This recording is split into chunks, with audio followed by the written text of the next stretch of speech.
Whenever we're ready, just tell me. Okay, what is that? No, three.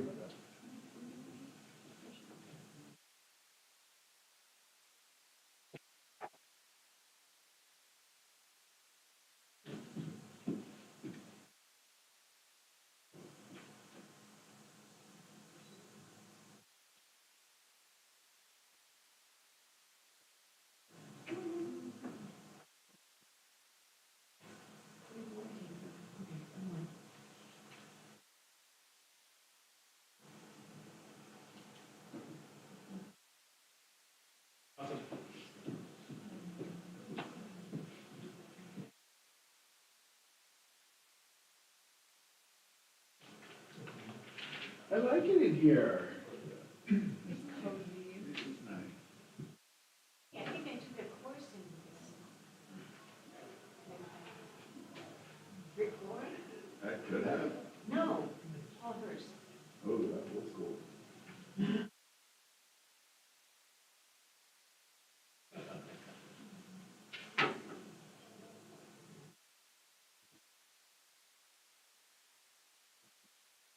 Somebody took my seat.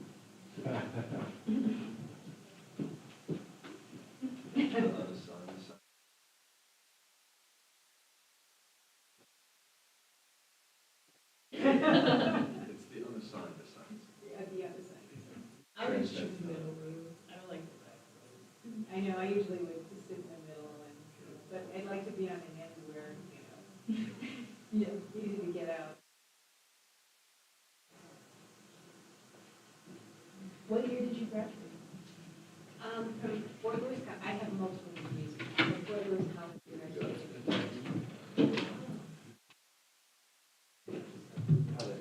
Okay, ready, y'all?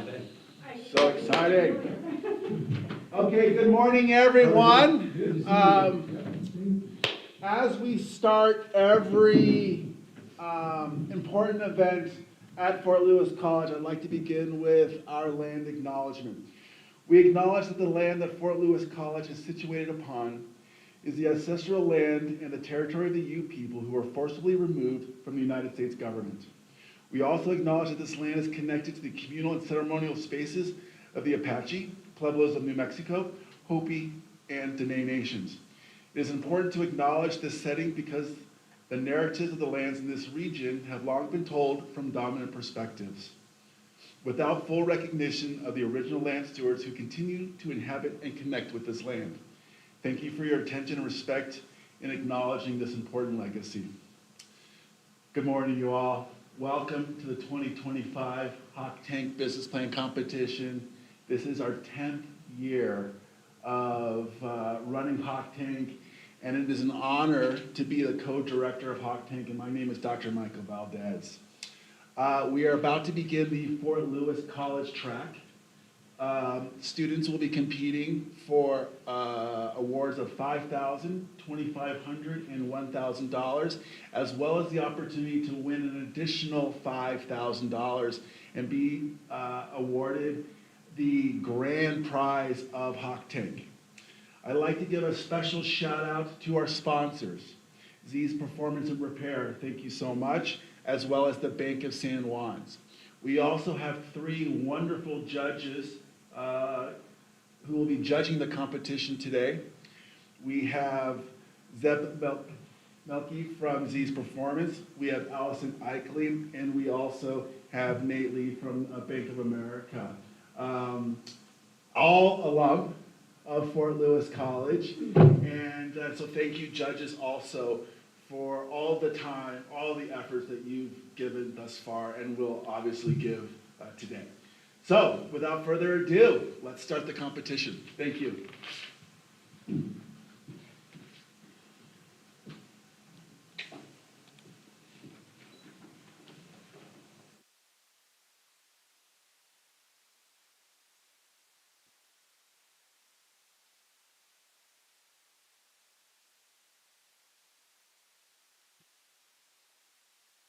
Up here.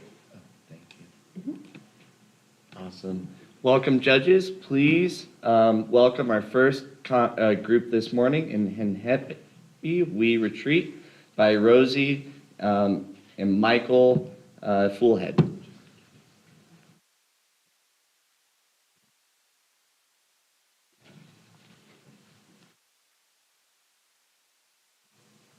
Good morning. My name is Rosanna Foolhead, and I'm a part of the Oglala Sioux tribe from the Pine Ridge Reservation in South Dakota. And my name is Michael Dillon. For the past 4 years, I've been working with my wife, Rosanna, at the Lakota Waldorf School, a K-8 nonprofit school located on the Pine Ridge Reservation, rooted in language revitalization and cultural preservation.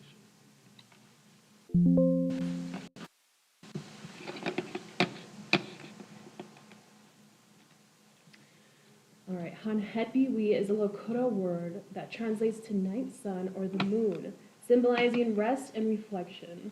In Lakota culture, Hanhepiwi isn't just about the moon, but she's a powerful feminine presence, a spiritual force tied to healing, reflection, and natural cycles.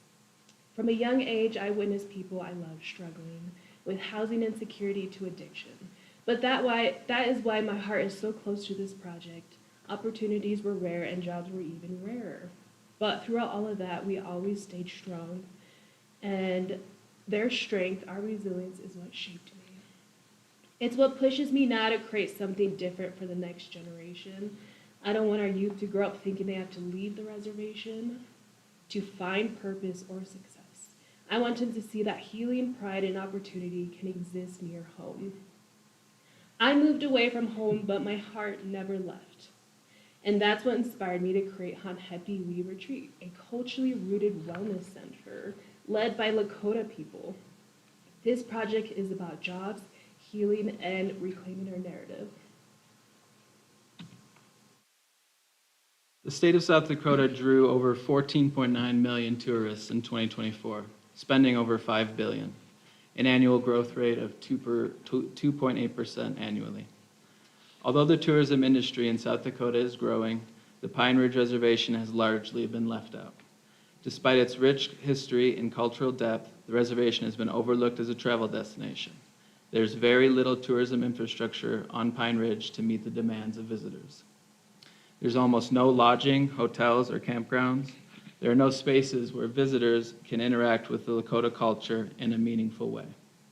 Despite the growing national and international interest in cultural heritage and wellness travel.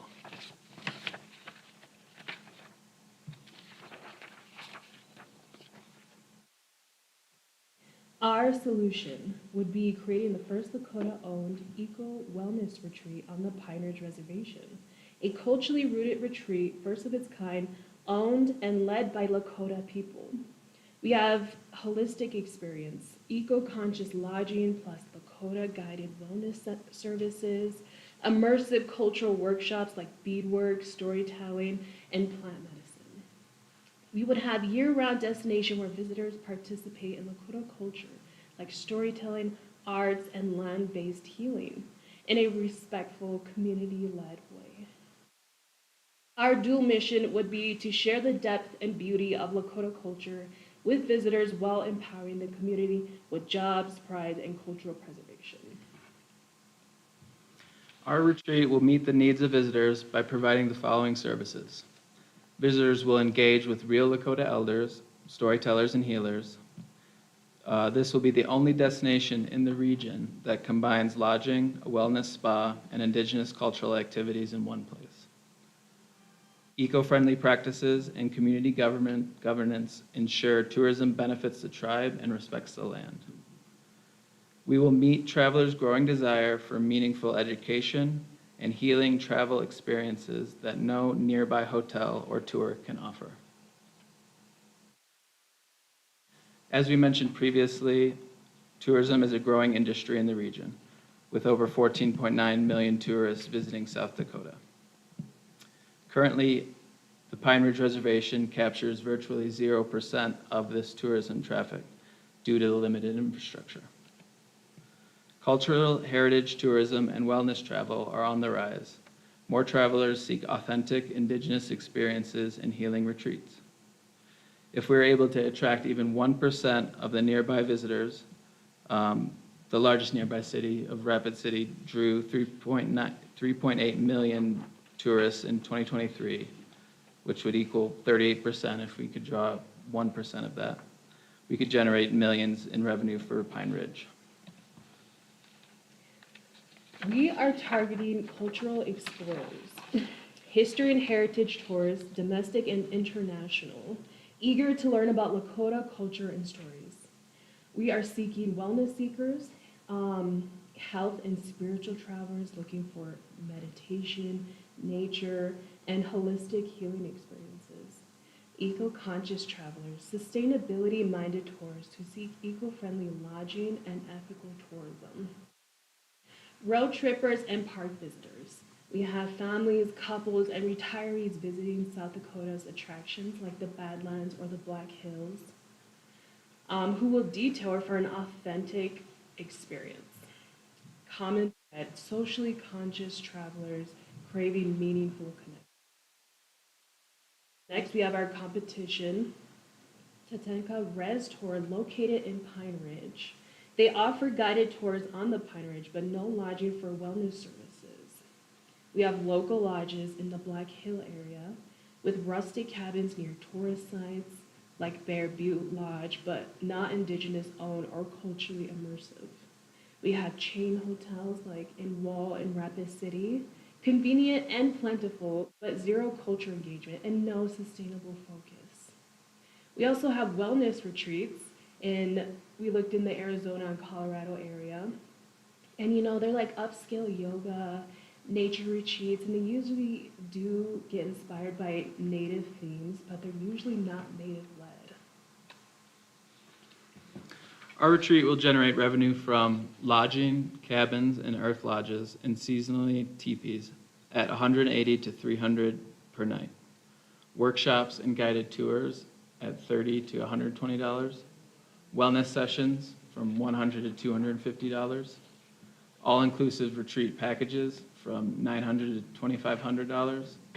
And we also have a cafe and gift shop where we will sell Lakota-made goods, traditional foods. Diversifying our income makes our business more sustainable. Next, we're going to look at the financials. We anticipate about a $500,000 startup needed for land, buildings, and trainings. We're going to be funded through grants, native CDFIs, and investors. We are going to break even by year 3, and we estimate construction will take 1 to 2 years. 20% profit margin by year 5. Long-term growth possible with minimal expansion. Startup requirements and funding plan. Funding sources, we would pursue a blend of grants for Native-owned tourism initiatives, loans from Native CDFIs, pitch competitions like High Tank, and potential tribal. We are already building traction. We are networking with investors and tribal leaders to secure seed funding. We is about more than business. It'll be a movement grounded in cultural pride, economic empowerment, and indigenous sovereignty. Our goal is to transform how people perceive Pine Ridge, not as a place of hardship, but as a place of resilience, wisdom, and opportunity. Every cabin we build represents a job created. Every guest we welcome carries home a deeper understanding of Lakota culture. And every step we take towards building this retreat is a step towards reclaiming our narrative on our terms. This is what sovereignty looks like in action, community-led, culturally grounded, and economically sustainable. Thank you for your time and consideration. We welcome your questions now.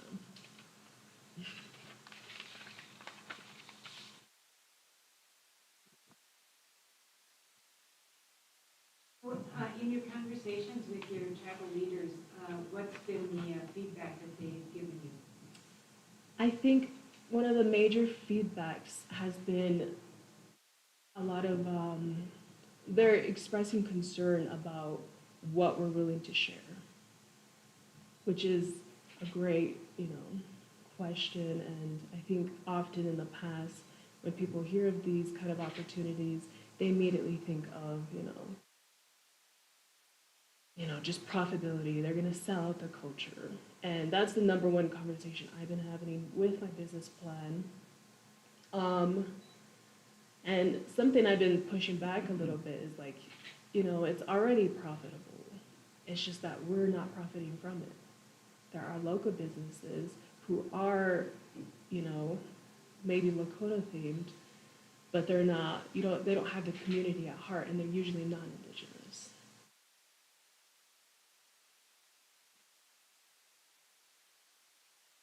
I'll ask some questions here quick. Thanks for the presentation, it was really good.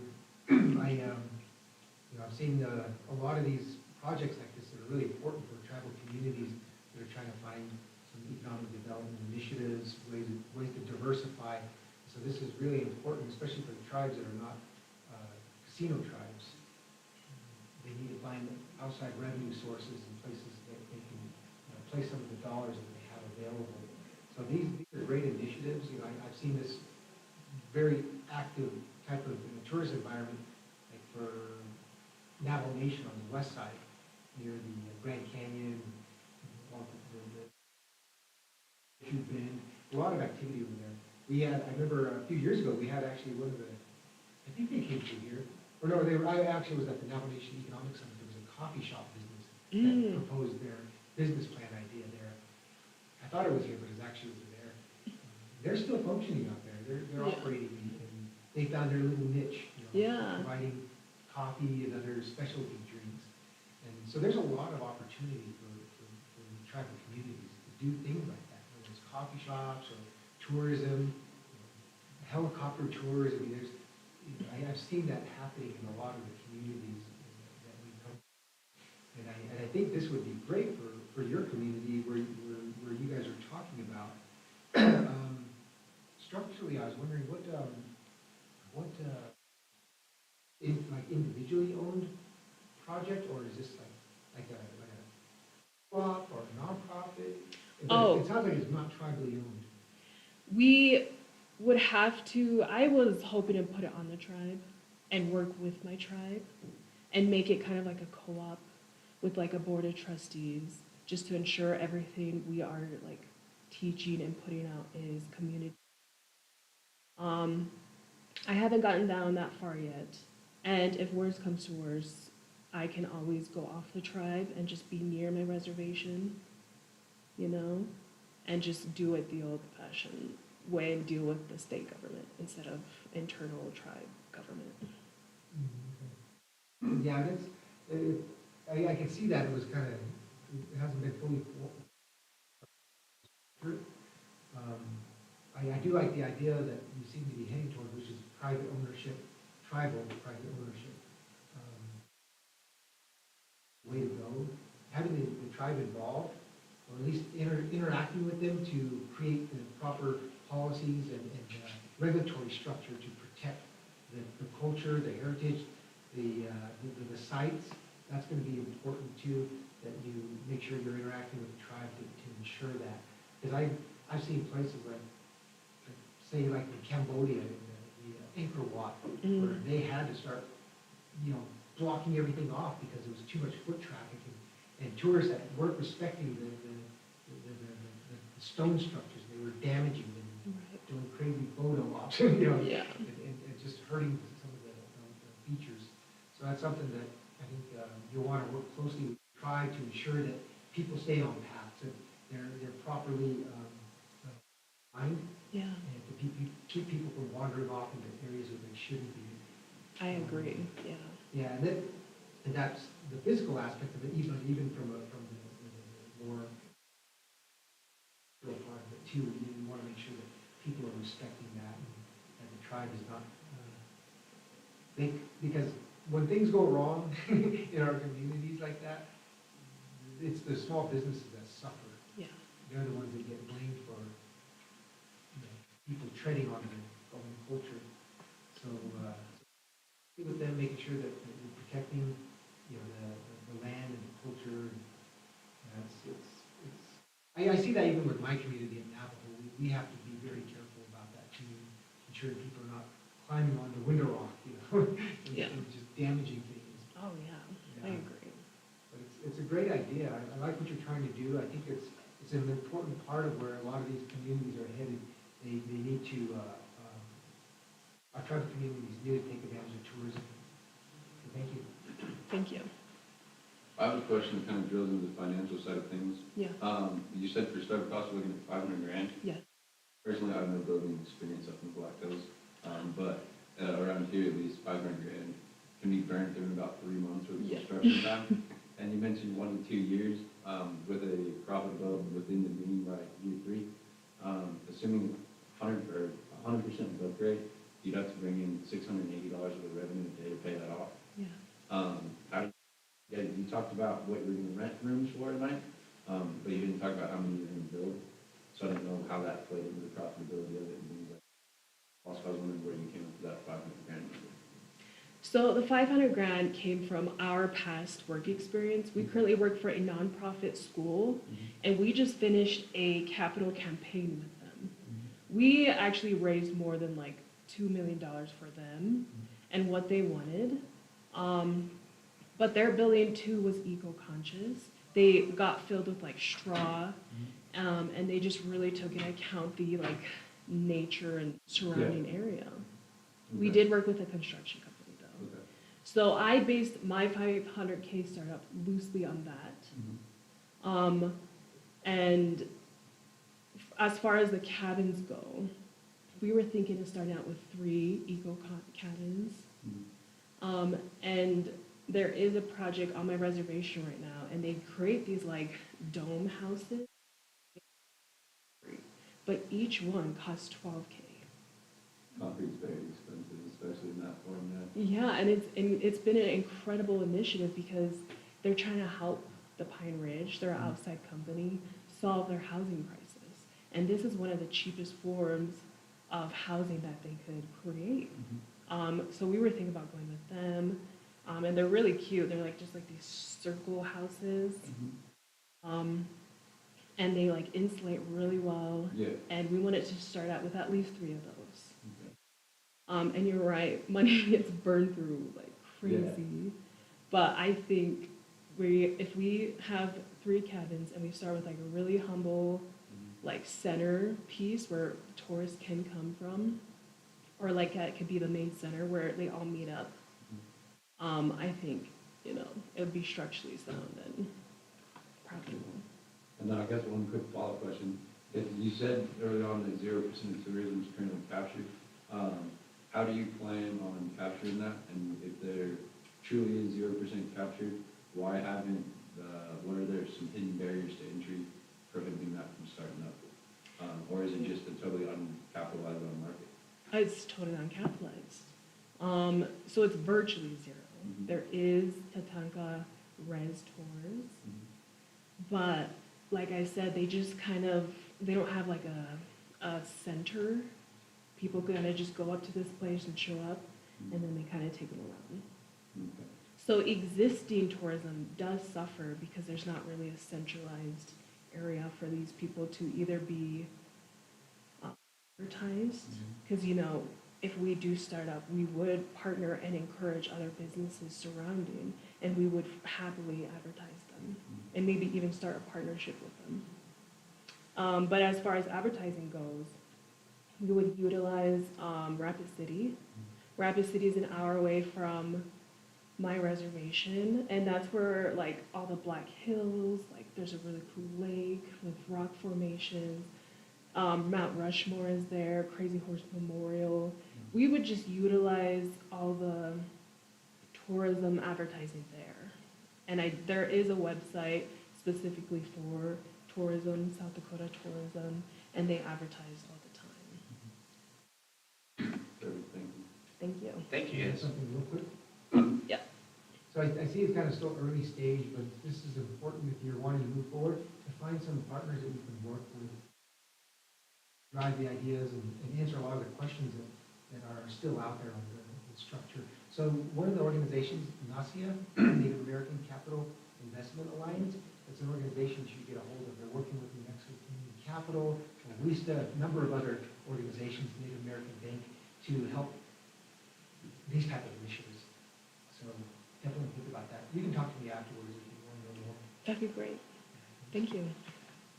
Thank you, guys.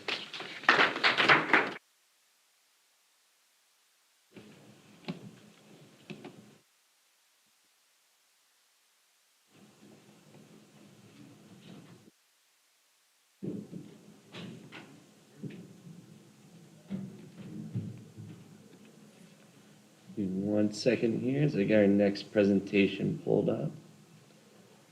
I've got one question. Okay, 5 is good and 1 is bad?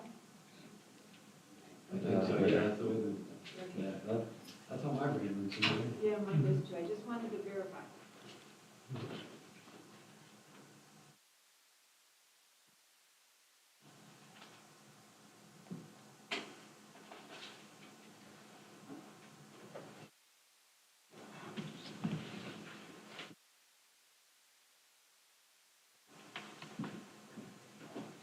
Let me know when you guys are ready for the next one. Oh, that's so annoying. It came up. Okay. Just give me 1 second. Oh, I've analyzed your presentation so hard. Oh, I know. You I gotta know. get questions. Don't worry, I'm ready for you. I've got a lot of experience in this one.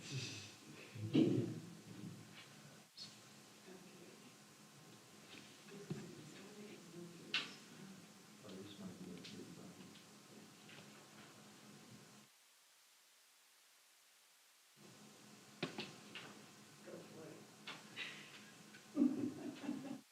A chance to just stretch the text box on like slide 5 just a touch. So I swear I resubmitted it without on the supply chain slide. That's kind of like, That's simply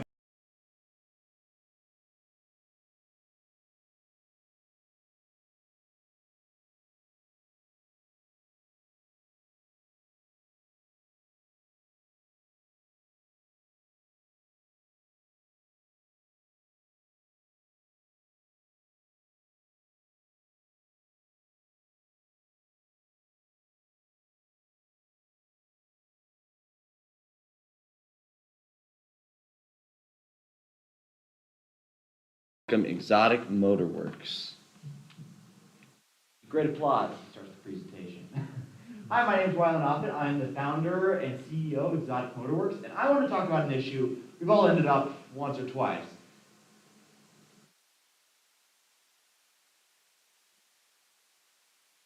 Sticker working? Oh, the same issue of that technology doesn't work issue? Okay. It is kind of related. This is supposed to be... All right, I guess we're going without a clicker. I want to talk about an issue that we've all had once or twice. You own a Lamborghini, and your Lamborghini is smoking. But not actually. Your Lamborghini is smoking that evap canister. It went a few days ago. The dashboard looks like a Christmas tree. And suddenly your $500,000 supercar is more useful as a $500,000 paperweight. But that's okay, because you're going to take it down to your local mechanic, maybe even Z's Automotive Performance and Repair if you felt so inclined, and he's going to make it all better, except they don't keep parts for Lamborghinis in stock. They're just going to give a ring to the local dealer, and they're going to get the parts, all going to be good.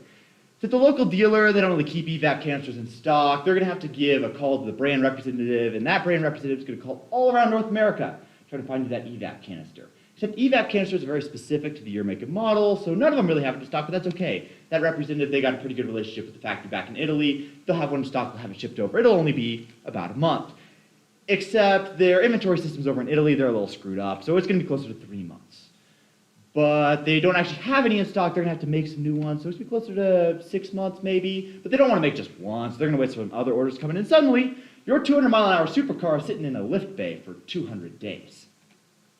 So I propose to you a very simple solution to get this all fixed. First, we're going to use an efficient sourcing model to get parts from Europe into the U.S. Easier than ever before. Specifically, we're going to use professional employer organizations, which is a company set up to help overseas headquarters so that we don't necessarily have to do the outlay to build a headquarters and employees there in Europe. We don't need that international expertise to operate internationally.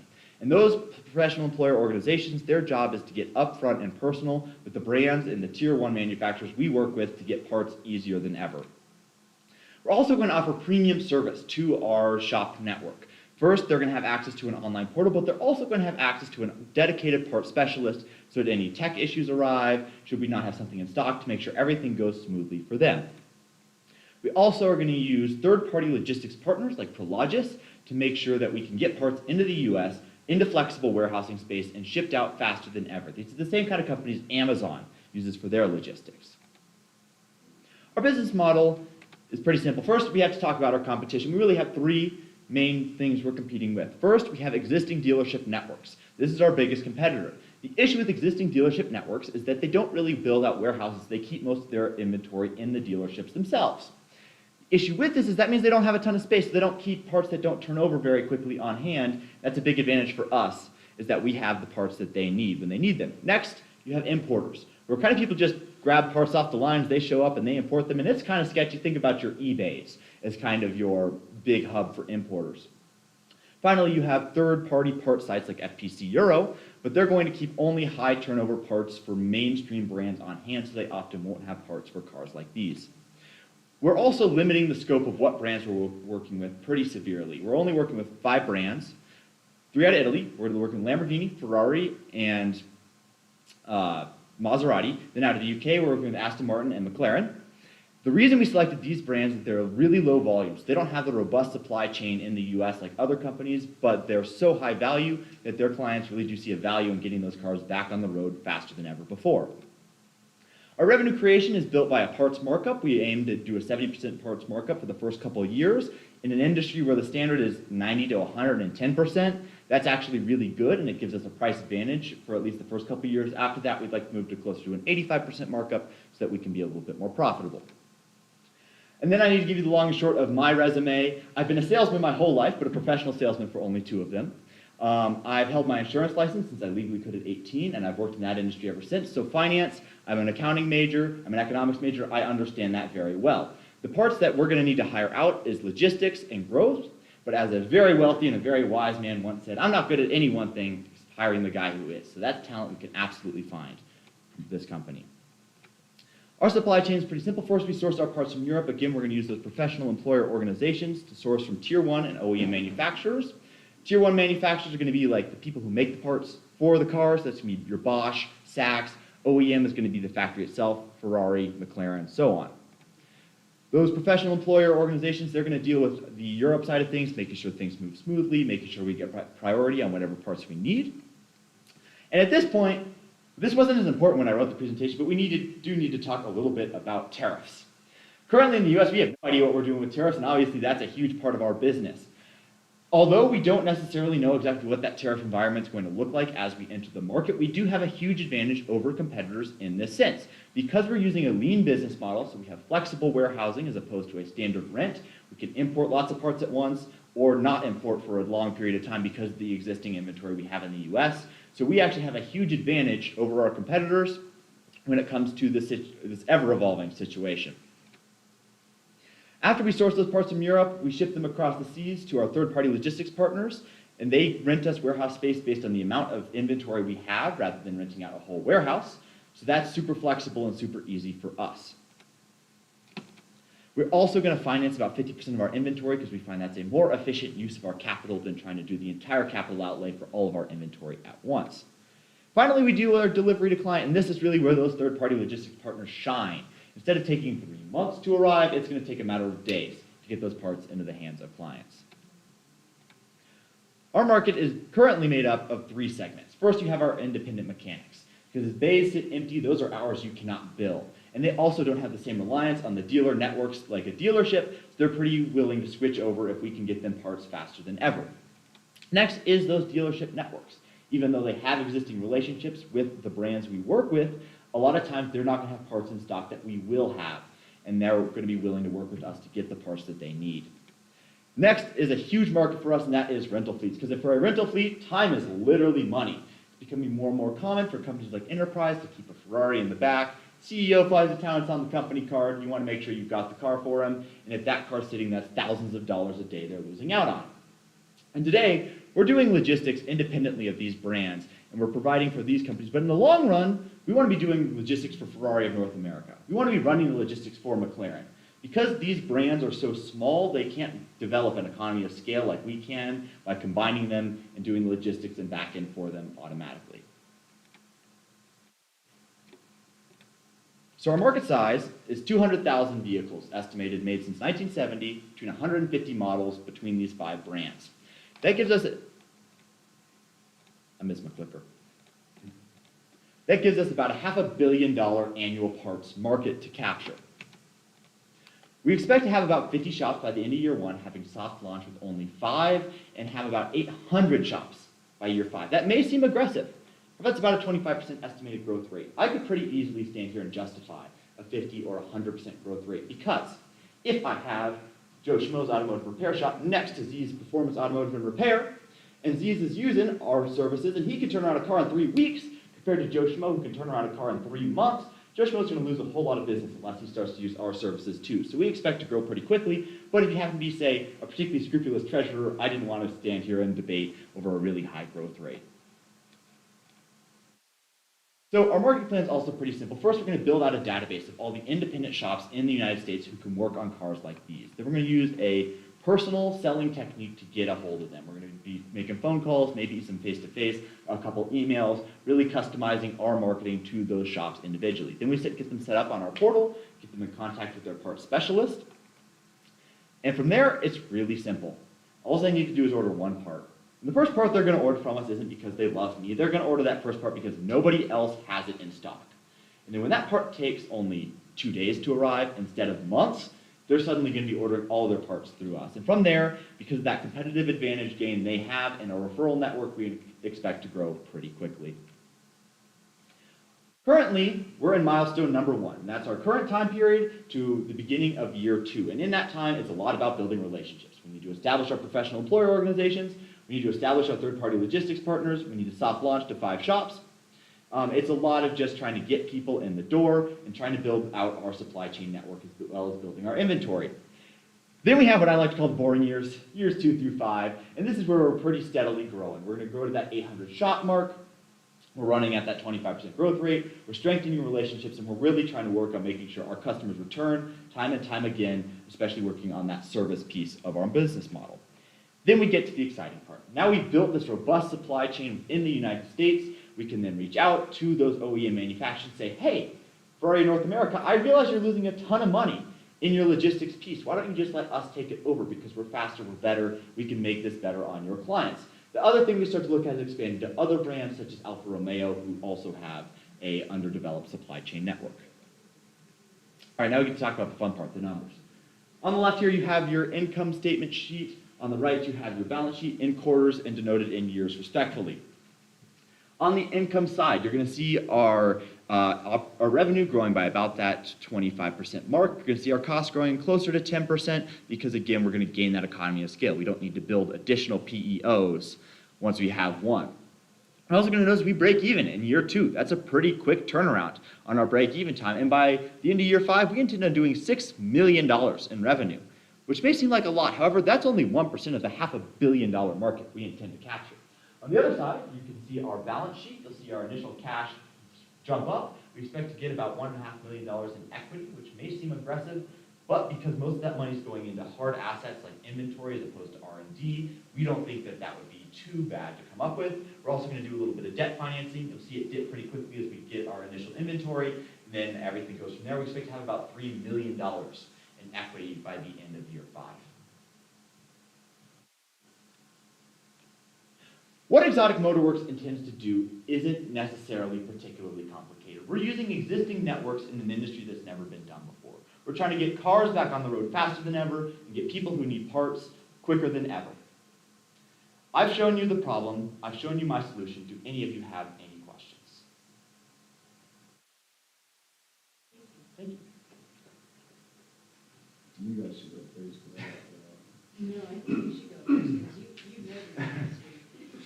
Well, where'd you come up with your markup percentage at? Because I'd love to charge 100% markup on Lamborghini factory. Absolutely. So I'm assuming you source your parts through a third-party supplier or something along those lines? You source it directly from Lamborghini dealers and things like that. So you're Technically, they're owned by Volkswagen Auto. Yes, I'm aware. So that's a follow-up question, is how do you plan on only working with certain suppliers from the mag? Absolutely. Instead of all of them? Well, let me address your first question first. So if you're sourcing them from the dealer, they're already taking that little bit of a markup. When we're sourcing directly from Saks or Bosch, that markup hasn't been applied yet, so you're getting your progressive markups over time. And quite honestly, that was the basic research I did, and they were saying, yeah, it's pretty common on exotic car parts to see some wild markups, because let's be honest, it doesn't cost that much more to build an evac canister for a Golf versus a Lamborghini. Yet the Lamborghini part somehow costs 5 times as much. Yeah, And then, supply and demand, and you pay for the name.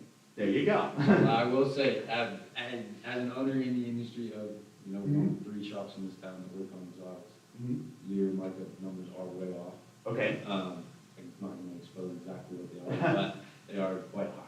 I'm genuinely curious, what is the typical markup for a shop versus? It depends, everything's a matrix, so it depends on the price you pay, so it depends on what you might. What's your average markup? I'm really curious, so this is, obviously, I want to develop my business plan. I honestly don't know off the top of my head. I wish I knew off the top of my head, but I just don't off the top right now. Okay. It can vary, gross, you try to keep your labor under 20% of the total. Okay. You can do the math from there. Fair enough. So that's one thing. The second question is, you answered it a little bit with tariffs, things like that. Mhm. The scalability, Mhm. I think you're missing out on a huge market there, Mhm. because there's only really 800 shops in the U.S. that would utilize Mhm. this efficiently with the connections they have. If you're an Okay. exotic shop, generally you do a lot of exotics. Mhm. Few far between, but we live in a small town. There's only so many Lamborghinis in a town of 20,000 people. Yes. But that's a different thing. In places like SoCal, there's a lot. Mhm. There people, there's tons of independents that do nothing but exotics. Yeah. So I guess that's a markup percentage that answers that question. Mhm. The another problem is that when you work with dealers, you Mhm. get develop a wholesale account, and Mhm. everybody's got to take their cut. So that's Yeah. just part of it. When you go directly to the manufacturer, sometimes when they're branded Bosch and not Bosch, Volkswagen, Yes. things like that, you lose the warranty aspect of it, which is a huge problem. Absolutely. With quality of raw materials and manufacturing, things like that. How do you plan on dealing with the warranty claim, because there's going to be a lot of them? Absolutely. So our main goal is obviously to stock parts that aren't going to void a warranty, especially for cars that may still have that warranty on hand. So a lot of the, you've got your Aventador per se, we're going to be sourcing a lot of those parts directly from Lamborghini with that Lamborghini stamp on them. For parts that may not be quite as important, for something without a warranty, like say a Gallardo, we will not only stock the factory Lamborghini parts with that full stamped on it, but in addition, maybe some parts from Saks if they want to take that cost advantage at the shop itself. So effectively, your answer is, we're not going to avoid the warranty as best we can. That wasn't my question. My question was parts warranty. If I buy, say, a fuel pump for an Aventador from you through Exotic Motor Works, and not you source it from Lamborghini, how do and I go put it in a car, Yes. how do when that fuel pump fails, if it fails, and we determine it's a part failure, how are you going to work with Lamborghini to My get apologies. me and my customer my money back? My apologies, I totally misunderstood your question. No worries, I might have worded it a little wrong. Okay, so in that scenario, again, that dedicated part specialist is super important to you as a shop, because they're going to be your contact on the inside.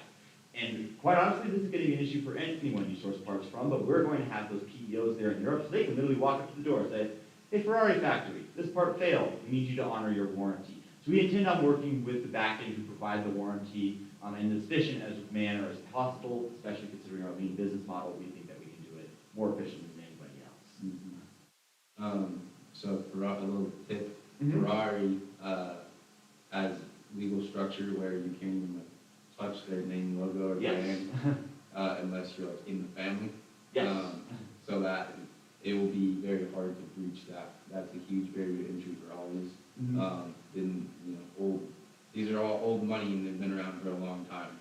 So it's not just a foot in the door to work directly with the factory. It'll take you quite a few years. Yes. How do you plan on financing that with the rapid growth you predict? Absolutely. So I will say, Ferrari in particular is very unique because they are still privately owned and they have this very can't think of a better word, pretentious brand reputation around them. Some of the other manufacturers we have that are owned by Volkswagen Auto Group or something like that, we think are going to be easy to break into because they don't quite have that existing heritage. But we do predict some issues with Ferrari. So over that growth time, when I say our launch is year one, we may be a couple years out from year one because we do need to take that time. And quite honestly, that's why this money is so important, is because that gets me the ticket to Europe, to meet the people who I need to meet, to try to get in the door. And a lot of that initial time period is establishing relationships. And being there in Europe, we think gives us a huge amount of trust versus somebody who like FTC Euro, where they only have an American presence. So financing over that time isn't super important because most of our financing goes to inventory. So considering the fact that we have so much capital available, supposing we can hit our fundraising goals, I don't think we will burn through too much in the years that it takes us to actually establish those initial relationships. I'd love to hear your guys' question. I can go for hours. I'm just, I was just thinking we could go on this for hours because one of the things is that the risk associated with what's going on with tariffs these days. From your perspective, with your business plan, what are the things that you're paying attention to right now, and what are your first steps to overcome them? What are the risks to you, and what are your first steps to overcome those risks in this supply chain? Because I view your business as a supply chain business. Yes, absolutely. And tariffs are one of your biggest risks. So what have you identified in parsing that down as the ones you're going to attack first? Okay, yeah, absolutely. So tariffs are a huge challenge, and that was not an issue with this business plan, to be totally honest with you.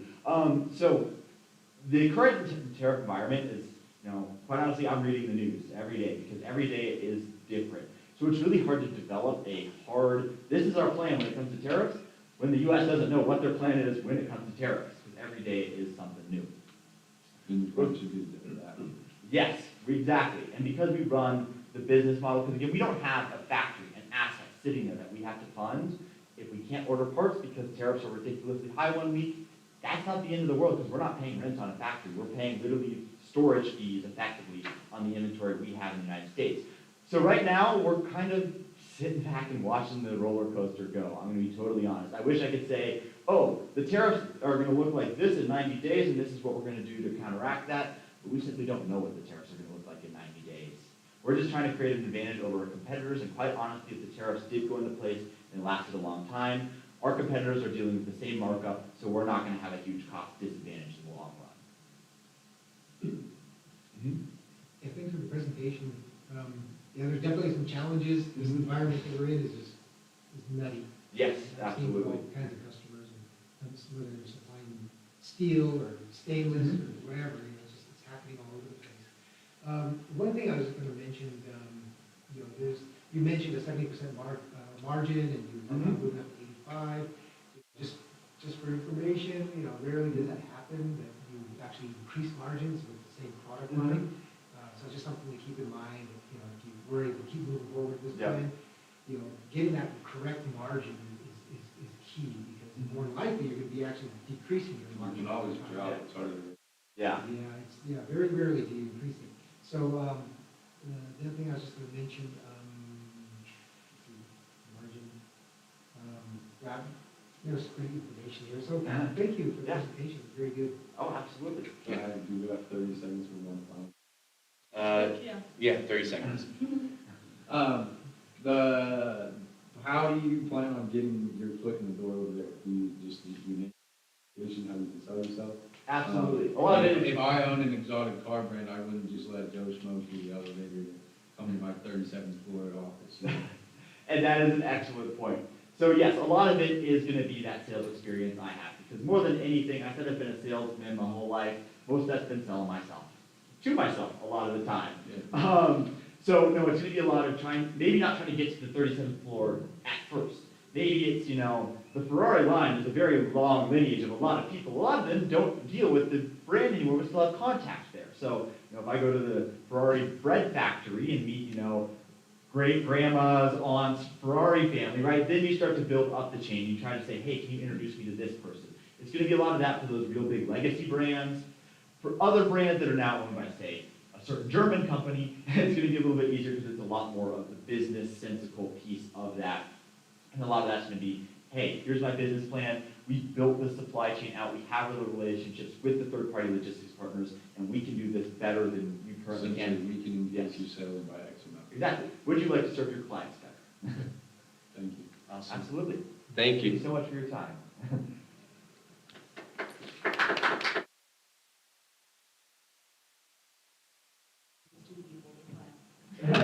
I really liked your visual in the beginning, you know, with the smoke coming out of the Lamborghini, how you did that, that was very good. Thank you so much. That was,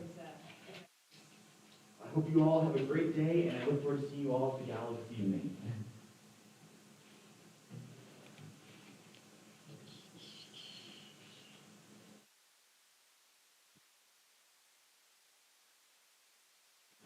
Do we have the two girls out there? Uh,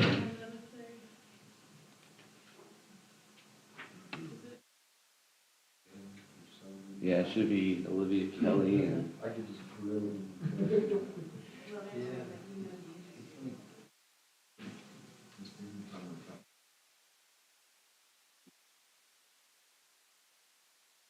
They had a loan, Lisbon, collateral, and just a good shot.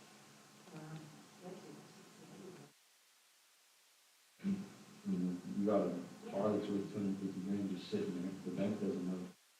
So you go to the bank and get a loan for that on collateral.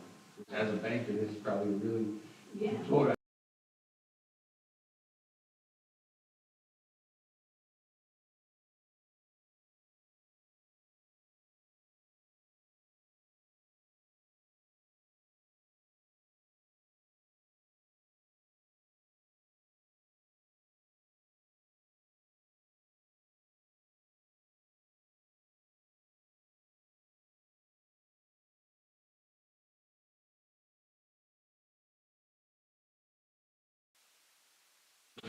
I may be a mess, but I might be interesting perspective. Yeah, you know what's funny? I'm actually renting some stuff. Really? Because my landlord gave me a 45-day notice on Tuesday.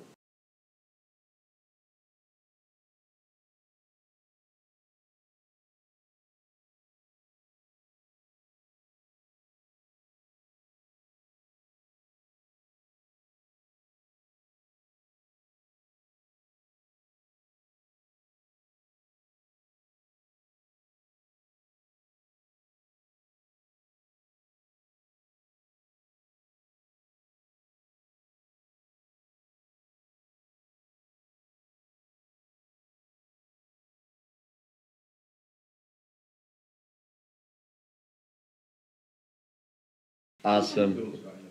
We're going to go into our third presentation, so please welcome Girls Line. Good morning, judges. My name's Ella, And my name's Olivia. and we are so excited to present to you Girls Line, Durango's very own women's mountain biking apparel company.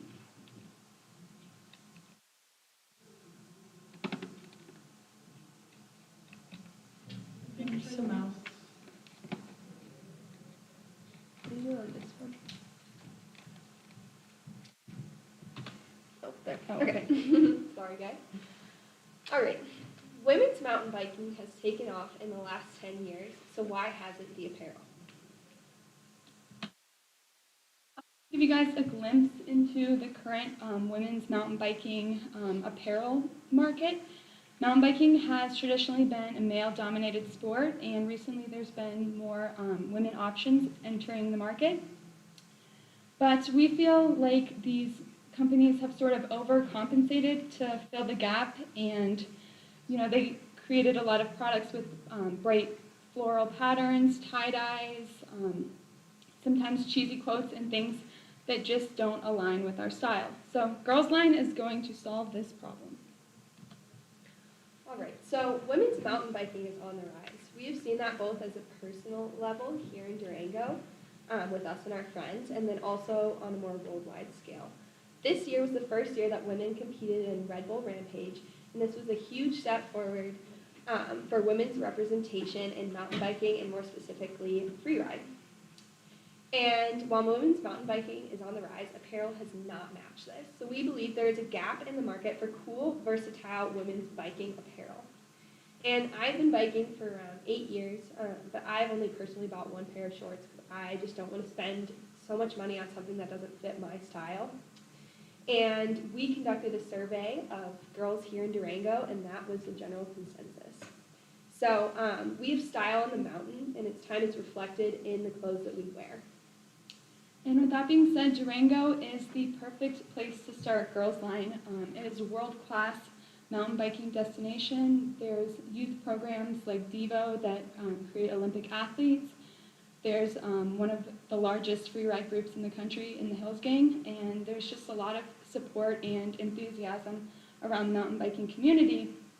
But there is a lack of a Durango brand that connects with this company.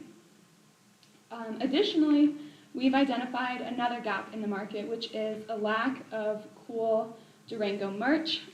When my aunt came to visit me, we went to pretty much every store downtown looking to get Durango shirts, and we left empty-handed. All of the shirts that we came across were, the thick vinyl printed scratchy material with, pastel colors and just nothing that that really spoke to us. So Girls Line will create some really cool Durango t-shirts and hats that will be authentic to Durango and will complement our women's mountain biking apparel line. So we're going to create value for our customers by making attractive clothes that are designed to be multi-sport and multi-use. When you're spending $100+ on a pair of shorts or pants, you want to be able to wear them on and off the trails. And right now, we don't think that there's a brand that really fills that niche. So our line will combine the very important technical aspects of mountain bike gear with designs that appeal to our target market, which is young outdoorsy ladies. And we are a for-woman, by-woman company, and that holds a lot of weight in the market. And then additionally, we have strong ties to our local Durango bike company, and some of these riders will be our brand ambassadors, like some of the girls you saw earlier in our presentation. So Girls Line will appeal most directly to young adult women ages 18 to 35, located mostly in mountain towns or where there's accessible mountain biking, but we will be able to reach these women through our online platform as well. We plan to use mostly a competitive based pricing model, but also value-based. Currently, bike shorts and pants cost anywhere from $50 to around $150, and our price points, we were thinking around $130 for pants, $90 for shorts, and $70 for our jersey. So within the competitive range, but a little bit on the pricier side. We will sell to our customers in a few different ways. We will have an e-commerce website and sell directly to consumers via our website. We will use a wholesale model and try to create partnerships with as many bike shops and outdoor retail stores as possible. And we will attend as many pop-up events and biking events to push our product out into the biking community. To sell our merch, we will try to create partnerships with a lot of stores downtown. Our merch will help to increase brand awareness and be an early source of revenue. So to start Girls Line, we are going to focus on building our brand image, and this will be through an attractive website and also targeted Google and social ads. We're going to leverage social media platforms like Instagram and TikTok. TikTok will be our main platform as our target customer mostly uses this platform. It is catered to the user and based on an algorithm, so we can ensure that the right people are seeing our products. And through research, we found there are 170 million TikTok users in the US, and 71.2% of TikTok users purchased a product after seeing this. So that equates to millions of sales. Additionally, we'll try to travel to bike races and events both locally and across the country. We think that this will be crucial in getting our product in front of our customer base and just establishing ourselves in the biking community. Some of these will include collegiate mountain bike series, bike parks, women's clinics, bigger events like Rampage or Formation, and Hardline. And then we will also, as Ella said in the last slide, create partnerships with local bike shops and outdoor retailers. And traveling to these events and then also our online presence will help to create these partnerships. Once we establish ourselves as a key player in the mountain biking apparel industry, we'll expand to a bigger market, the activewear market. We're inspired by companies like Lululemon that you can wear in a yoga studio and then also out on the town. And we think Girls Line can be that. All right, so going back to the first image that I showed you guys of some of the options on the market, there are a few women-specific mountain biking apparel companies such as Shredly, Wild Ride, Revel Riders, and then a few other smaller businesses. And as I mentioned, they use a lot of floral, neon prints, and just don't totally align with what we are looking for. They sort of target a bit of an older, more millennial audience. And then we will also be directly competing with other mountain bike brands such as Fox Racing, Yeti, Backcountry, and there's a ton of others. These companies have a very strong men's biking apparel, but when it comes to their women's line, they leave something to be desired. Indirectly, we will be in the $24 billion activewear apparel industry. This is a huge industry with many profitable businesses within it. It has a pretty low barrier to entry because it's not super hard to design and develop a new activewear product. With that being said, we plan to differentiate our product through our designs and through our marketing. And because there is a lot of competition and some really big brands in the market, they have some huge marketing budgets, but we feel like as a small company, we can be more responsive to our market and the community that we are making the product for. So this is our idea for Girls Line, and I wanted to start by saying that these are just some designs that we've been sketching, but neither of us really have experience drawing. So this is very early stages, and this photo up here is generated from ChatGPT. After like an hour of giving it ideas, we finally found something that we thought we liked. So a little bit about our products. We want to make a jersey that has like a scoop neck, an attractive silhouette, some contrasting colors, and we plan to use merino wool because it's durable and odor resistant. For our pants, we want to create kind of a baggy, cool looking pant, reinforced knees, zip pockets, an elastic waistband with a drawstring, and we want to create ankles that will roll up and then sort of snap together so that they're out of the way when you're riding so that your bike chain doesn't get caught in anything. For our shorts, we want to make them a little bit shorter than the options that are currently on the market. I really like retro designs and then sort of the same, drawstring, elastic waistband. We plan to use some pretty neutral earth tone colors, but then spice up our products with some pops of color. Okay, meet the team. So my name's Ella. I am a Fort Lewis College student studying health sciences. I started mountain biking during COVID, and I just fell in love with the sport and the community. And my name's Olivia. I'm also a student here at Fort Lewis, Spanish and marketing. And I have been biking for around 8 years, and I'm on the bike team here at school. And my dad, John Dockendorf, will also be helping us. He has his master's in business from Cornell, and he currently is retired and does some consulting work on the side, so he will be our business mentor. And then we will be working with Aiden Irvine. That's my brother-in-law. He is a photographer and videographer. He specifically does action sports photography, and he does marketing for Montana Knife Company. He also owns Elevated Media House, so he will help us with our marketing efforts in exchange for 10% equity. And I won't be paying my dad anything. He will help because he wants to.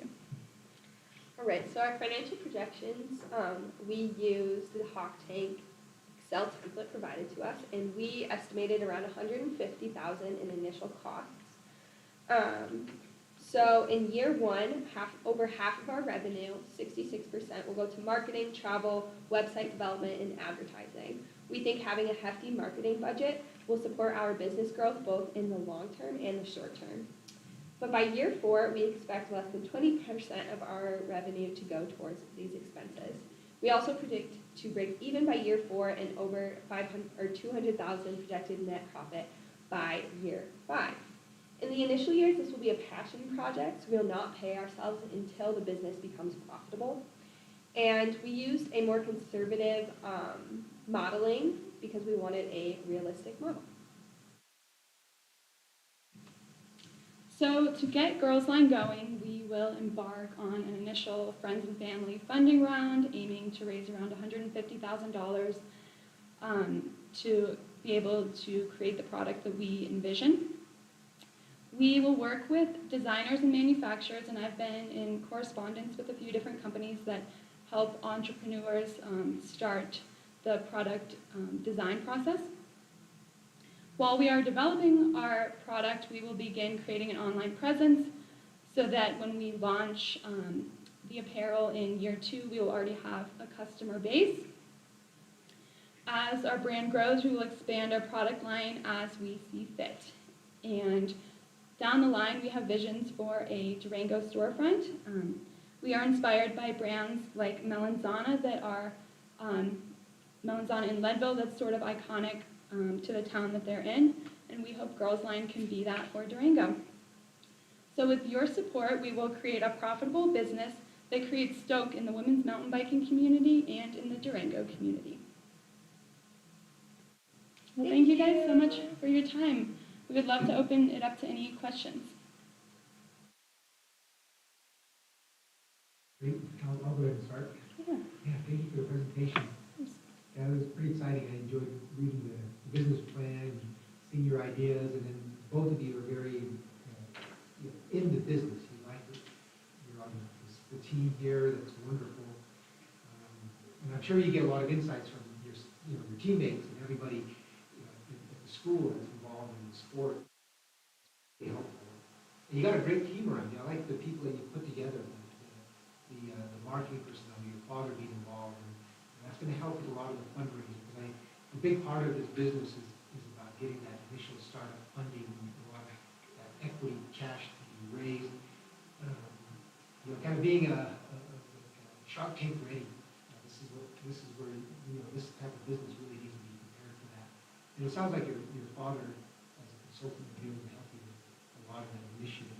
I'm glad that you guys put together some of the financials. I saw the little income statement at the very end. Oh, yes. Yeah, and I'm forgetting, tell me a little bit about the sourcing of the product. I mean, you got the design, where were you going to get the product made? Remind me about that, I forget. Well, so that is what we are figuring out. I have spoken to a freelance designer, and then there's a company called Gemba that I've also spoken to, and they do like the entire process. So you just like talk to them about what you want, and then they design it for you. They work with, I think, 2,000 factories all over the country so that they kind of like find the best fit for you. So we haven't found any, like we're still gonna shop the market and see what other, designers and manufacturers are out there. Okay, And it I also remember depends reading on about like it now. tariffs, and how, That plays out. and how that plays out for businesses, definitely. Yeah, and I just asked that because it's, that's another part that's really important, just finding that manufacturer who can get the product designed and built for you. I'm kind of helping a lady from British Columbia. She's got a line of product, purses and shoes, and finding those right partners that can manufacture the product at a reasonable cost And she's running, being from Canada, she's running into the tariff issues. So she's trying to find US partners that can just do it here, move here. You're already here, so, but you're gonna have to find those partners that can manufacture a lot of those products, sewing all that material together. The last thing I wanted to ask about was the name, the name, Girls Line.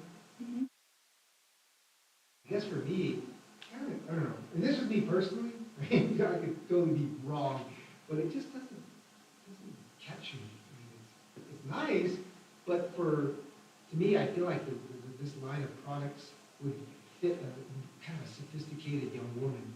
And girls, I don't know, I mean, it's just me, Yeah. but I just want to get your thoughts on it. I mean, again, I could be completely wrong, I have no creativity skills whatsoever. Well, we were thinking girls line because, you know, like when you're mountain biking, you're going down a line. And also girls line because it's like an apparel line, so kind of like that sort of play on words. But, you know, we are definitely open to suggestions and changing it around. And we also want to make everything about the company super sophisticated, like you said, like we want to use really high quality videography, photography. We want to have a logo that's super like sleek and clean and sophisticated. So yeah, I think that's a good Yeah, I guess because recommendation. I'm just thinking like that name, just like, it sounds like something that fits in Forever 21, you know? Yeah. Not in a Durango shop or, Totally. you know, just, again, that's just me, it's not a criticism, it's just. No, we I have no appreciate your creativity feedback. skills Yeah, whatsoever. totally. But thank you so much, I appreciate it. Thank you. Well, I guess with the current economic outlook, I know a lot of bike brands in the outdoor industry declaring bankruptcy and closing down. Like Rebel Bikes just called it after 3 days after. How do you guys plan to adapt within your brand? Working on building brand, building manufacturing, and a quality product throughout the next, whatever the next 5 or 6 years brings us. And then kind of blowing up again. Are you predicting the growth again in the outdoor recreation industry, I guess? Because it is kind of on. Yeah, that's tricky because it's just hard to, you know, You tell never know what's going to happen, how, exactly. you know, if there's going to be a recession or what's going to happen. But I think that our main goal is to create a product that we are just like so proud of, that we love, that, you know, we'll get a lot of input from the girls in the Durango community, and just so that, you know, when we have a product ready, that we know that it's something that we can stand behind and that we're confident that we can sell it. Yep. But with that being said, I don't know exactly, Yeah. like if, you know, if demand's down, You can't if predict anything it's hard to in the find, market, yeah, supply's more expensive. And I think that's kind of also why we want to make this more of a versatile product, because then it can be worn hiking, climbing, downtown, like whatever it may be. Yeah. Okay. So it's not just bike specific, because we haven't seen a brand like that in the bike industry. Yeah. And so that kind of sets us apart and differentiates us and helps us be more prepared to market changes, because we can fit a lot of niches while still being like, having strong branding here in Durango, and like having that be our core, but like can adapt to what comes. Okay. That's a good.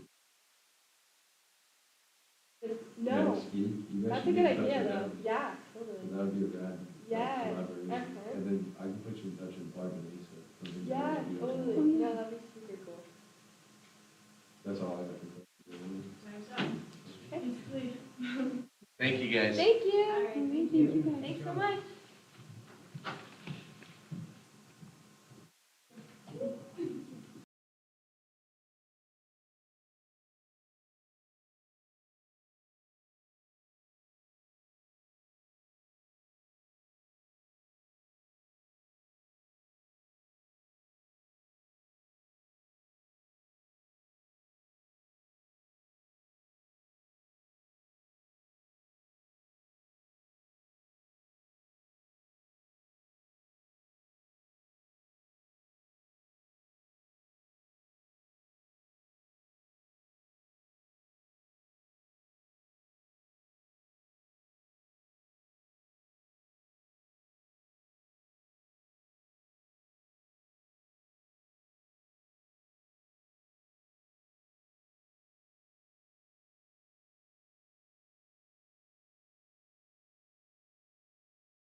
I have a clicker ready for you too. Oh, I didn't even try that. So it's just narrow it down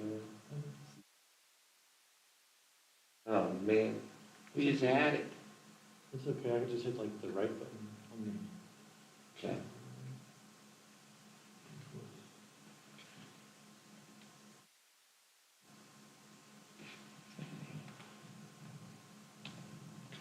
Sorry. There we go. Okay, that's good. So down arrow goes to the next slide. Okay, cool. All right. Please welcome EMF Freedom Alliance. Hello. Yeah, so my name's Elliot. I started this journey in like 2007. I read that cell phones cause cancer and headache, anxiety, depression, memory damage, a bunch of stuff, and I didn't believe it. And then a few weeks after that, I had a headache, and I took the battery out of my phone, and my headache went away. So then I was like, well, they were actually right.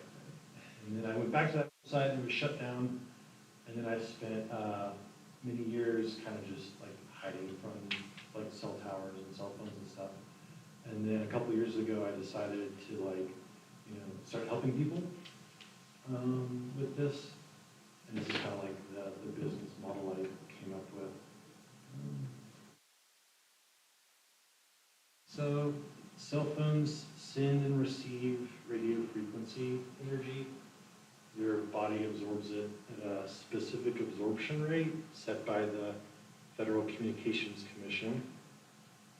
If you guys have any questions like along the way, just stop and ask. Please interrupt me.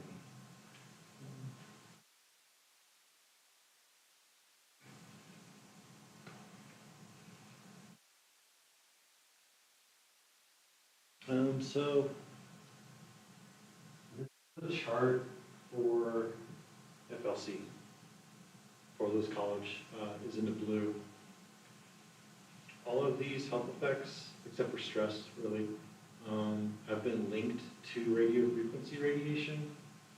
So the studies are the ones that I provided you on the paper. So headaches, trouble sleeping, depression, anxiety, all really high.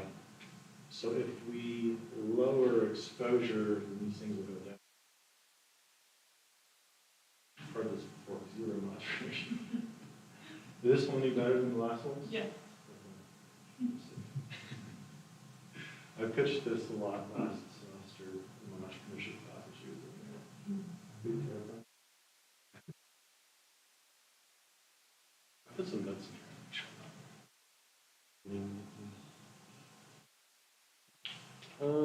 So besides like mental health stuff, it's linked to cancer and autism and a bunch of other stuff.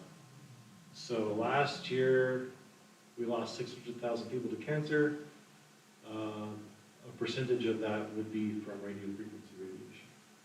And then, I think this is like from 2022 or 2023, 1 in 31 children have autism. And again, the studies are on your desk, linking this stuff to autism. I ran a projection, and by 2025, if the trend continues, it's like 1 in 27 children. So that's actually not even up to date.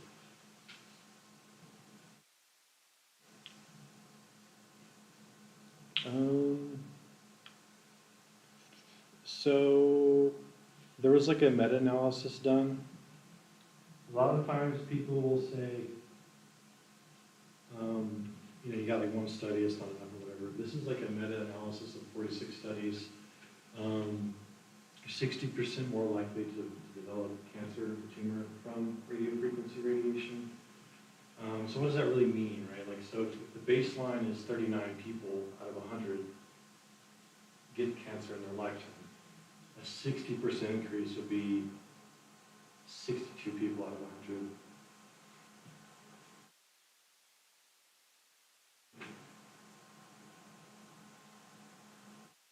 So that's like a lot of bad info and it's bad news, right? So all of that data was presented to the Federal Communications Commission. The Federal Communications Commission, I think I mentioned this earlier, they limit radio frequency radiation exposure. So they were sued over this. It went to the second highest court, the DC Circuit Court, and the FCC was ordered to turn off all the cell towers and turn off all the Wi-Fi.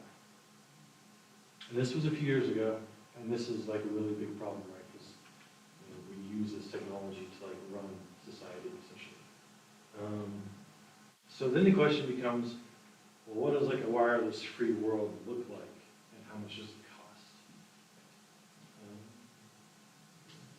So I found this picture. I thought it was funny because it's a cactus cell tower. So Russia's taking down cell towers.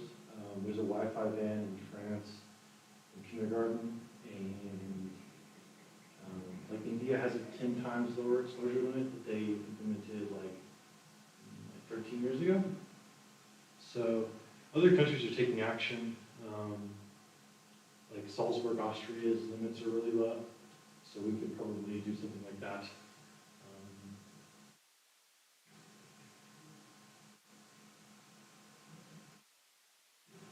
So the biggest thing I've learned in the last couple semesters at Fort Lewis is like behavior, because you can like present this information to people, but a lot of people don't really like heed the warning so much. So I think behavior would be, you know, how do you really like explain this to people to where they can, you know, make a good decision? You can make it easy for them, like give them a shielded space at the campus. Give them like options to like not use wireless, because right now we have to use the wireless. Could lobby DC, R&D safe tech like Wi-Fi, so it's like Wi-Fi but light. Smart meters could be redone, and we can make shielding products in the States. So the business model would be you can shield your room with paint and curtains, and then get the adapter, and then shielding close. So that could be like just offer to people, or it could be like a service. I read a really great book called The Wolves of K Street, and essentially, if you have money, the way Washington runs is you can just buy legislation. So you could lobby DC to have them reduce exposure. They may do it anyways, but it's been a few years. So I don't know if they will. It's heavy, I'm sorry. I got a question about that. A lot of the research you have. Yeah. There is, you know, a lot of these are, you know, health, environmental health, and chemical journals and such. Yeah. I understand part of your initiative is to get a lot of this information out there. Mm-hmm. A lot of the research is reliant on, you know, these organizations, these journals. Do you see that as a threat with the current environment where a lot of these universities and other research institutions are being cut significantly? Like a lot, Yeah, that's a good question. I don't see it being an issue because there's like 11,000 studies already been done. So we actually have enough evidence to make a decision. So the reason that we're stuck in like this state of where science is like pushed to the side is really because the telecoms are spending, like Verizon, they're spending like hundreds of millions of dollars in DC to keep, you know, their interests where, you know, you and I don't really have the rights to like be protected from this. So it is a problem because we do need more research to kind of fully understand all the mechanisms. We have enough research to make a good decision already. Yeah, and I'm just wondering, like, from a content level, you know, your website, the aspect of your business that would be going forward in this initiative would need to have a lot of that kind of information to continue to present, you know, news releases, you know, bulletins, you know, Yeah. little features like this that you want to send out to your clients and subscribers. Yeah. And I'm just wondering if that would be, you know, in shortage eventually, possibly, I don't know, I'm curious. Yeah, I think it's a definite blow, right? Because the National Toxicology Program, right, National Institutes of Health, they did a 2-year study and they found that when they microwave rats, they get cancer. It's the same stuff we're exposed to. So normally they would be doing more research, but they recently put out a statement where they're not going to. So that's like a direct impact, right? But I mean, if you microwave a rat with radio frequencies and it gets cancer, I mean, just, you know, it's cut and dry, really. You don't really need more to make a precautionary measure, right? It's like other countries, they're just proceeding with like reducing exposure. We got enough science, but we do need more, for sure. Yeah, because like there was like 11,000 studies submitted, so we got way more science than we need, for sure. So yeah, getting more science wouldn't be like, it's an issue, but it wouldn't be like a huge problem, you know? And the way I kind of think about it is, I can read stuff, I don't really care how many studies there are. Like when I drive by a cell tower, I get a headache. Like there's one on campus, you know? So I'm kind of exploring like how to explain to people, like maybe we just don't listen to science and just go hang out near a cell tower for like 1 minute. It's crazy. Yeah. So I understand your passion. I think it's great to have something like that. Honestly, it's passionate about this, but I'm confused as to what your actual product is that you're trying to sell. Yeah, so, I'm not sure how much time we have. So the shielding paint, it reflects the radio frequencies. So you could get an environment where you're not exposed. You're selling the installation of that. Yeah, I mean, It talks about that in the paper business plan. Yeah, that's probably my fault for not explaining that very good. Yeah, so I have a room in my house where when I measure with a meter, it's like really low. And I feel good in there. I don't have headaches, I'm not fatigued, I'm not depressed. But then like if I hang out like outside, you know, after a while I start to feel a headache. So yeah, it's a shielded space we provide. Just be like a retailer of the paint, or it could be like a turnkey service. So consulting around how you can protect yourself. Essentially like a lobby, like provide. Is my understanding, of just you're providing the information to people and how to access the product to help them stay safe. Yeah, So you're exactly. essentially. Yeah, and kind of like contractor, right? Yeah, we're a contractor. Do you have any contracting experience with that? No, very early stage.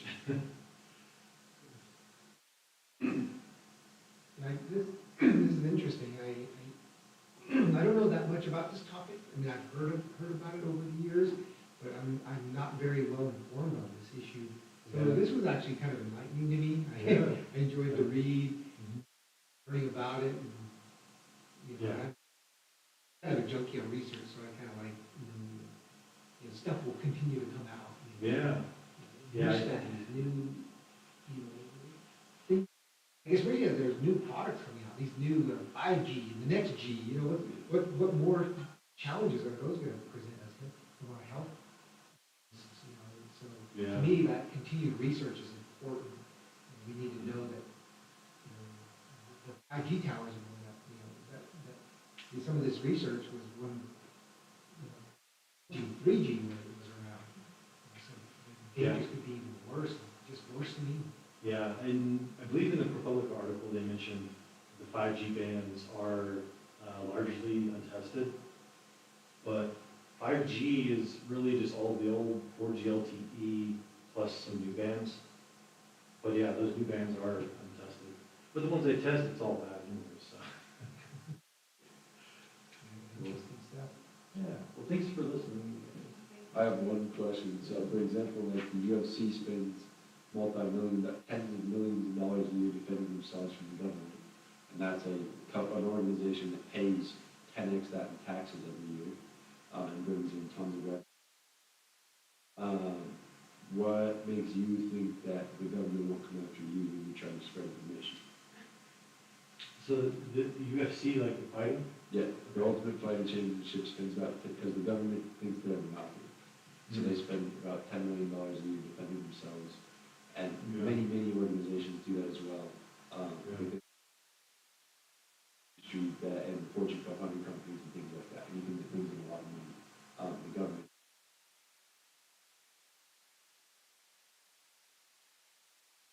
So how do you plan to defend yourself in middleman? You're not, you're just promoting the product, you're not providing the product, so that can play into that. But how do you plan to keep yourself safe? And people can read the research all they want, but how are you going to guarantee that, that your products are going to work? Because you're opening yourself up for lawsuit if you claim they're not, because you're going to prevent someone from getting cancer, and then per se, due to long-term exposure to something else, they get cancer anyway.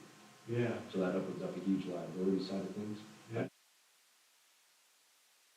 And ensuring that you communicate that to your clients, that you're making an effort to prevent, not a guarantee. Yeah, exactly right. So, I know that's a multi-part question. yeah, I'm following you. Right, so a lot of things cause cancer, right? Yep. The evidence shows, radio frequency is like an increased risk, right? So a meter essentially would be one of the things that you put the paint up, Yep. you put the curtains up on the wall, and the meter goes from say, maybe 1,000 microwatts per square meter down to maybe the 0 to 5 range. The meter can say anything, but the clients, so how are you going to guarantee that they feel better?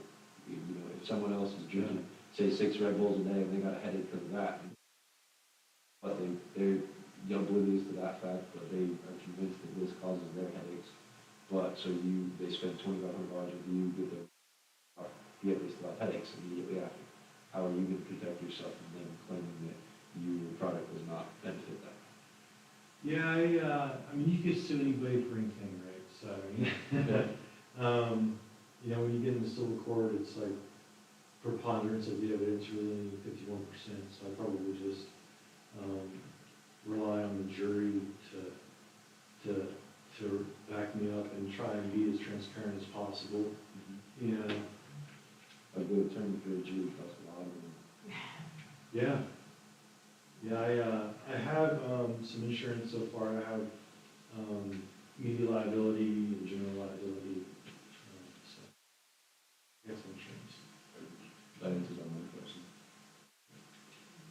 Yeah, good job on the financial.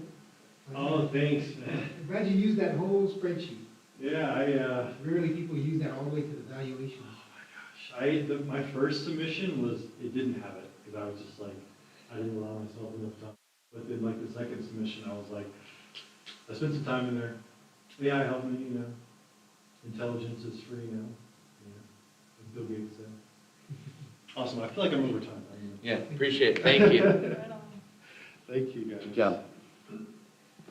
Awesome. Well, we're going to go ahead and take a 15-minute break, and then we will be back here at 10:25.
Awesome. Please welcome Skoden Farm.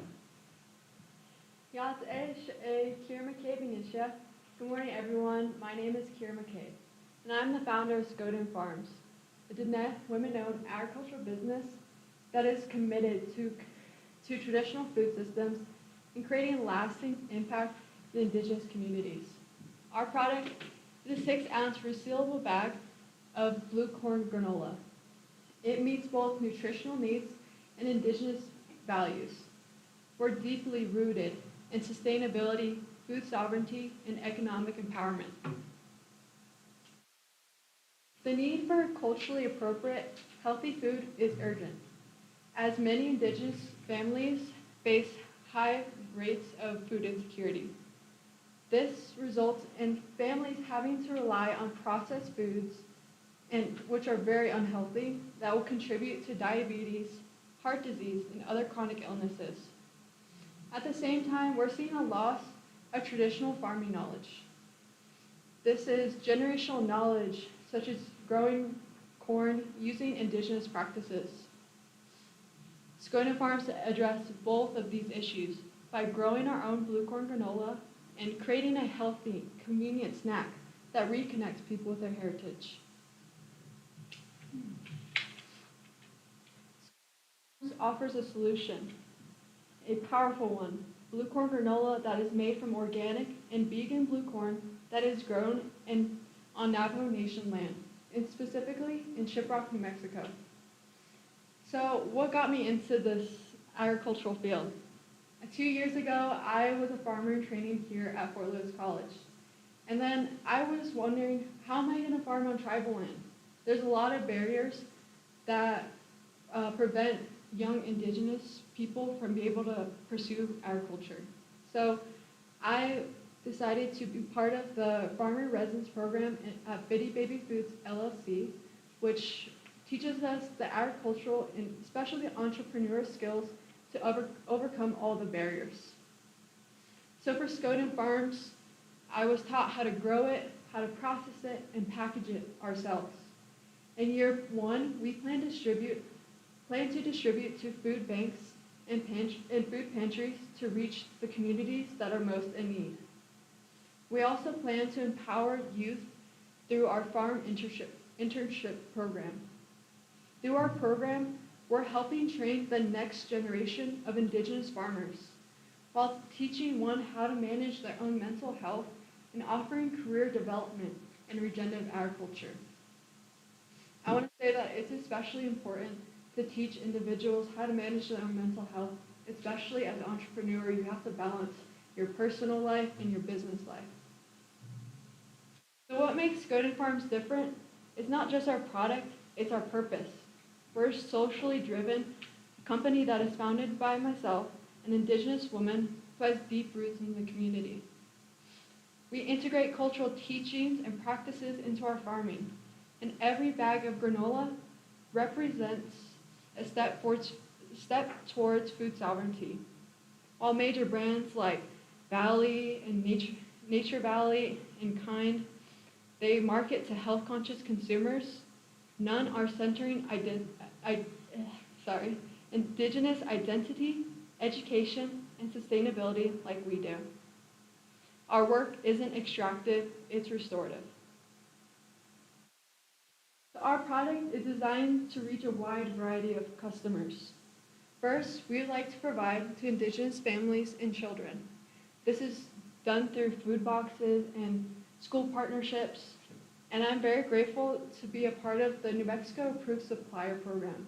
This means that I can sign guaranteed contracts throughout school districts and food banks. And secondly, I would like to provide to college students who often depend on food pantries for meals, such as here at Fort Lewis, we have the Grubhub. And I myself am always stopping in there in between classes. However, I'm not finding quick snacks. I'm finding like ingredients that are used to take home to make into meals. And not everyone here on campus has a kitchen to be able to make those meals. So we're offering a wholesome alternative that will fuel them throughout their education. And I also specifically want to provide to the Indigenous Fort Lewis community here on campus, as half of our community or population is Indigenous. And I believe that our product will resonate with those individuals. I've also received interest from the athletic director to have our product in the new gym that just opened up. And thirdly, we would like to provide to adults and blue-collar workers, providing them a convenient and healthy snack that will fuel them throughout their busy day.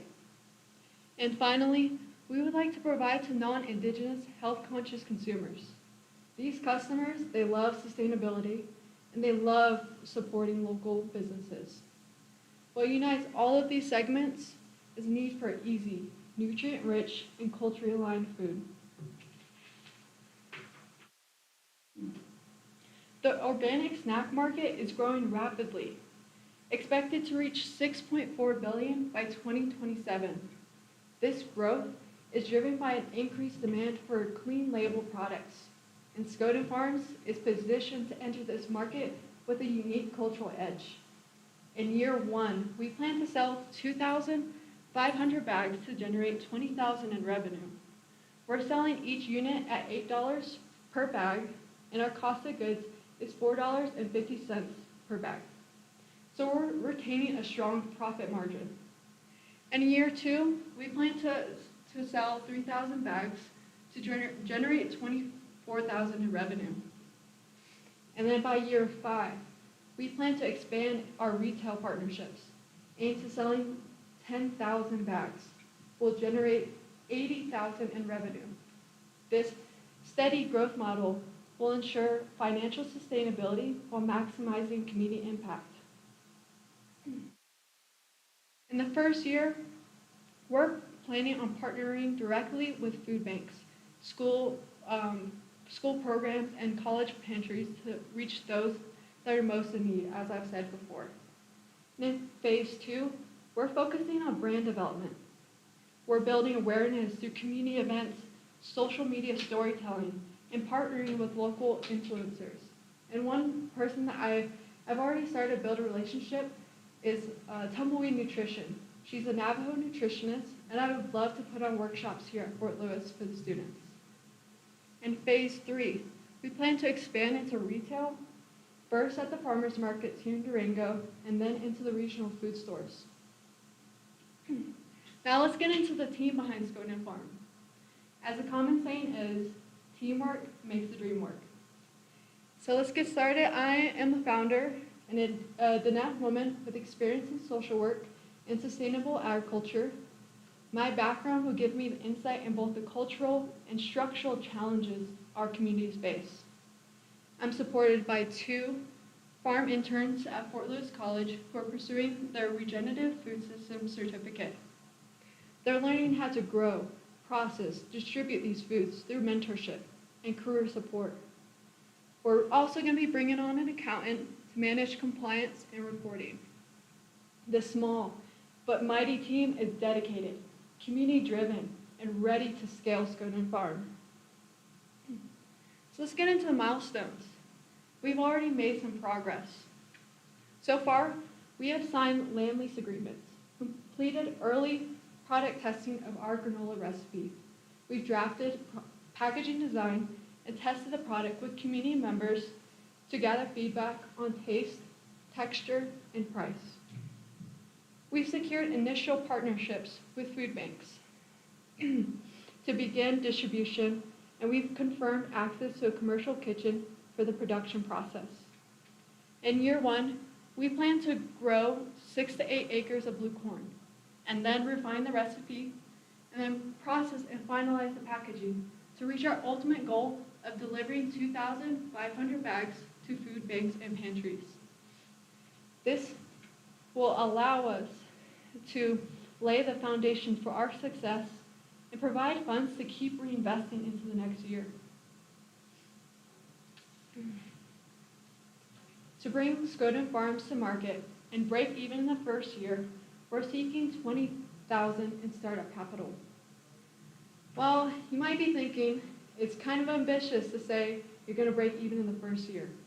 However, I have been very grateful to see mentorship from Bitty Baby Foods, an LLC located in Shiprock, New Mexico.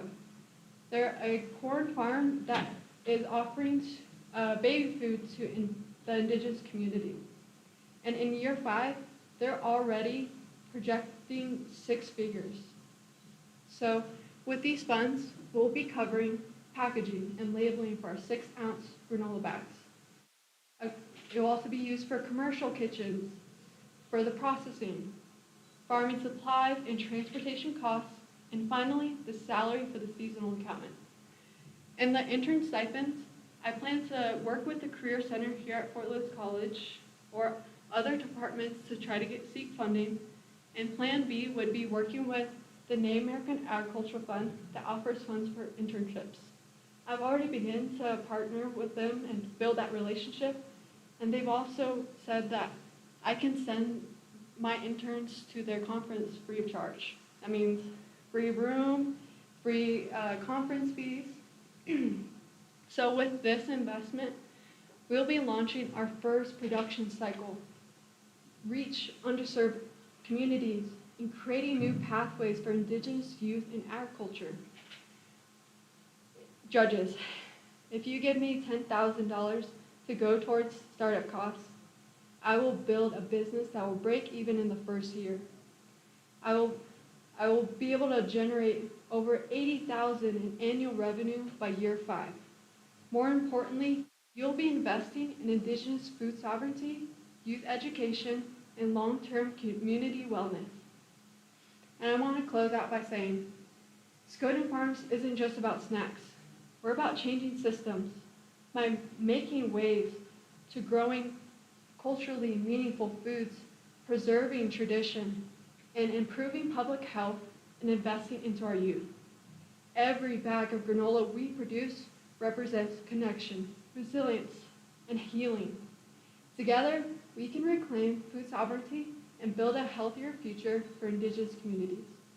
I want to thank you all so much for your time today. Yeah, thank you. Thank you. Very good. Thank you. Go ahead. Yeah, I was gonna ask you, so it almost looks like you're already operating, like you're actually in business. It sounds like you are. Is that correct? So as I mentioned, I was part of the Bitty Baby Foods program. They gave me 1 acre of blue corn, and I was able to sell just a small batch of the product to a food bank. So I'm already have my toe in the market, but with this first year, it'd be like fully launching the product with like social media, getting official like brand recognition. Yeah, great. And is it possible that you could start this year? Because right now, the planting season has already started for corn. Do you have a source already, or are you already growing some of that up to 8 acres of corn? Yeah, that's a good question. Yeah, right now I'm going to Shiprock on the weekends. It's kind of hard balancing school and starting up a business, but I'm making it work. So I'll go out there. We've already started burning the weeds, and I think next week we're going to start prepping the field, and we're expected to start planting the first week of May, because last year when I planted, it was a little bit too late, like end of May, and that led to like early frost, and harvest just wasn't enjoyable in the cold. Yeah. Yeah, we get it. Go ahead.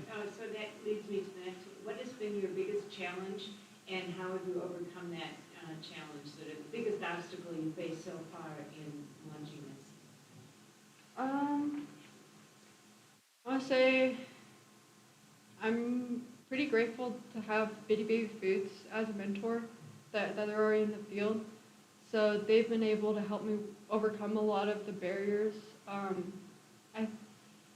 would say my concern going forward is going to be drought and water shortages. I think all of the Southwest is becoming pretty worried.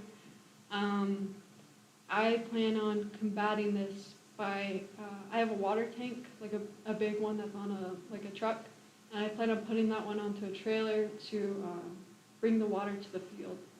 And also another issue is finding reliable workers for the heat. So I plan on setting those expectations from the beginning, and then also having required breaks and make sure they have water in a shade house as well. Okay. Yeah. On the commercial kitchen, you're working with a group out of Gallup, you said? Yeah. Okay. Gallup Community Pantry. Okay, good. Yeah. Now, I think there's also a new kitchen over in Albuquerque at the Indian Pueblo Cultural Center. Are Oh you yeah, familiar? yeah. I've actually toured that one. Okay, good. Yeah, that's one to be familiar with, get involved with, because that might be a site that you might be able to do the production and packing component of it at a larger scale. I'm familiar with the BD Baby Oh yeah. product line, business, and so I'm really glad that you got that partnership already in place. They can also help you with some of their partnerships that they're working with, like, for example, New Mexico Community Capital. Oh yeah. Lincoln Bowen Yeah. and her team. I think you're probably already familiar with them. Yeah, I've actually, like, my computer, they gave that to me for the business side, so like I completed this whole slide on that computer, I've done financial projections, the budget, so yeah, And they they've provided done. that to you? Yeah, yeah, Awesome. they're awesome company, and they're always saying like, they said that they'll provide funds for a logo, so I'm getting that made right now. Yeah, the other one I got familiar with recently that you might want to talk to is the NACIA. Have you heard of it? Native American Capital, or Native American Capital Investment Alliance. They're helping companies like yours, startups like yours with indigenous entrepreneurs. So if you want more information about that, I can give it to you later. Yeah, that definitely sounds like a good The resource. capital needs that you're looking for, they're looking for exactly those type of products or opportunities. Yeah, and they'll get you through training, they have their own training programs. Because you're already moving along, Yeah. it's not just an idea, it's already in motion, Mhm. and that's what they're looking for. Yeah, good job. Thank you. One thing I was gonna mention on brand, that's the main thing, your second phase, you gotta really concentrate on that brand development and getting it prepared for really kind of a larger audience, because that's where you're really gonna be making an impact for yourself and for your community, is that brand development. More than just something that fits in a commodities program. You want this thing actually sitting on the shelves of Albertsons and Smiths and every other large retailer out there, a Walmart. Yeah, I really would love to work with Batches since I have multiple grocery stores on the Navajo reservation, and through Bitty Baby Foods, I was able to meet their CEO team. So I pitched the idea when it was just a little idea, and they're like, "Yeah, come back to me whenever it's more developed," and we're pretty interested. Yeah. Tell us more about your product line. It sounds like you're making 600 granola packages. Doing that, and running multiple product lines. Yeah. If so, your financial projections seem a little bit low, which is rare for something in the business competition. I mean, 2,500 unit sales in a year, really, it seems pretty attainable if you get the right connections, and it sounds like you're already developing that with some grocery stores and things like that. So have you thought about doing something like Tom's Shoes, where you donate one and buy, or developing some sort of brand idea like that with a good initiative behind it? That might be an idea to help grow. But yeah, tell us more about your product line. Yeah, that's a good point. I've had the idea to partner with local producers, like apricot producers on the Navajo reservation. I just have to make those relationships first before I go down that path. But I really want to add more flavors. Yeah. And also, the other point that you mentioned, I had the idea for the Durango retailers to have each one that's purchased will equal one bar that will be donated to the Navajo Nation community throughout chapter houses. So that communities will get that free charge. I have a connection with the Good Food Collective, which is a nonprofit in Durango. They're in the same building as me. He's in touch with the owner over there. they do a lot of really cool stuff. They might be able to actually get you some properties and maybe closer to town with maybe some equipment. You don't have to haul it out here. Yeah. Well, thank you. Yeah, the other thing you might consider, like, if this, you know, like you finish college, you're ready to really move, you know, you might consider just partnering with NAPI, the NAPI farm, and just lease the land from them where you can get it under the pivot irrigation, not worry about the water issue. Yeah, You get a that's- solid lease Water in rates place. are gonna be a huge thing. Yeah. And you could get one of their smaller circles, it's only, you know, some as small as 50 acres under center pivot irrigation.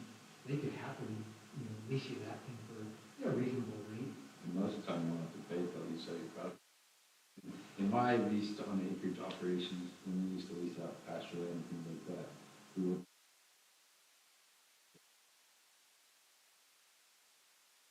benefit you with some startup capital as well. Great idea. Thank you. Yeah, there's a lot of sources out there available to you too, like I said, that from NACIA, there's also Raven Indigenous Capital. They're, you know, a lot of these indigenous projects, that's exactly what we're doing. So again, just reach out to me later if you want to, and I can get you in touch with some of those folks. Okay, yeah, we'll definitely talk. Nice job, thank you. Yeah, good job. Thank you. Awesome, thank you.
Awesome. Well, let's move forward. Please welcome Caitlin Cosmetics. Hi, my name is Caitlin Henderson, and I'm the founder of Caitlin Cosmetics. Before I begin, just by like a quick raise of hands, who here has ever owned any sort of lip product, like chapstick, Aquaphor, lip balm, like anything of the sort? I would say most people. I think you're crazy if you don't own chapstick, I personally. just would rather have dry lips. See, and that's a sad life to live, honestly. No, I'm good. Anyways, Caitlin Cosmetics is an eco-friendly, sustainable cosmetic brand, and it's founded with the intent to minimize as well as eliminate plastic related to cosmetic product waste. We're affordable, fully customizable, as well as cruelty-free, and we have cosmetic items, specifically lip care is what we're going to begin with. So all good companies have problems that they're trying to address. Specifically, we are trying to address the plastic pollution crisis that's caused by the cosmetics industry. Specifically, there's also unnatural and harmful ingredients that I found in a lot of the cosmetics that I was owning, as well as little variety in colors and shades. Kind of funny story about this. In high school, I was on a cheer team, and for state competition, we had to find a specific shade of purple lipstick that nobody could find. There was only one girl that could find the shade that my coach wanted, and we all had to share the same exact one, and it was disgusting. So this would solve that problem. Ours was purple, which is a little bit more understandable. The other team that we were going against, Andover, their colors are blue, and they had to wear blue lipstick. You can imagine how difficult it was for them to find something. So just some statistics, by the year 2050, there's predicted to be more plastic in the ocean than fish. Additionally, specifically for my industry, over 120 billion units of packaging waste every year is from just cosmetics globally. which is a really, really big issue. So my solution was refillable cosmetic machines. Essentially, you can get your product and you can come back and get a refill as soon as you're done. There's going to be a biodegradable lining on the inside, and that is what gets replaced on a return back, which doesn't contribute any kind of waste to the environment, which would significantly reduce plastic pollution. We source our ingredients responsibly, so no harmful chemicals or add-ins. You know exactly what you're putting in because you get to choose what you're putting in. We're also offering a really exciting and just fun cosmetic building experience. You know, it's a difference between just going to the store and buying a bear versus going to build a bear. You know, and getting to be a part of building the bear. That's so fun. Like, I could go to Walmart and buy lip gloss and be like, okay, this is lip gloss. But just being a part of actually building it is an experience that people don't forget. So a little bit about us. We're eco-friendly, vegan, as well as cruelty-free. I really hope, fingers crossed, that we can get our machines patented soon. This is going to be with the help of software engineers, chemical engineers, lots of students I've been talking to kind of help in that process. Patenting is next step. So our value proposition, I guess I would say our main competitor is the Lip Lab. So they were by Bite Cosmetics, which was an edible cosmetic brand. As you can imagine, people didn't really want to eat their cosmetics, so they went out of business. But they started the Lip Lab, which was a customizable lip product experience. You go in and somebody will mix a shade in front of you. But the issue was you would have to book months in advance to get a reservation. So hard to get into, and their prices were astronomical. For like a lip balm, the starting price is $45, 65 minimum, but upwards of $100 for one product. Took a lot of time, couldn't get any reservations, and just the product took a long time. So what's different about us is we have much lower prices. We start at $10, our max is kind of like $32, depending on how you customize it, but it's a lot more affordable. There's no 3-month wait to be able to do your product. We're also like automized. We have machines that mix it in front of you versus a person actually doing it, which saves a lot of time. Especially though our novelty, we are unique. We're trying to bring innovation to a market that hasn't been seen before. We have kind of some brands in like Korea and Japan that are moving towards customizable like machine-related cosmetics, but we haven't seen that being introduced to the U.S. yet. And so I want to bring something new to the country that we haven't really seen before. So for our product description, we'll have cases, and there will be made out of recyclable materials. On the wall, I'm hoping to have like a series of machines. You go up to like the screen and select what you want.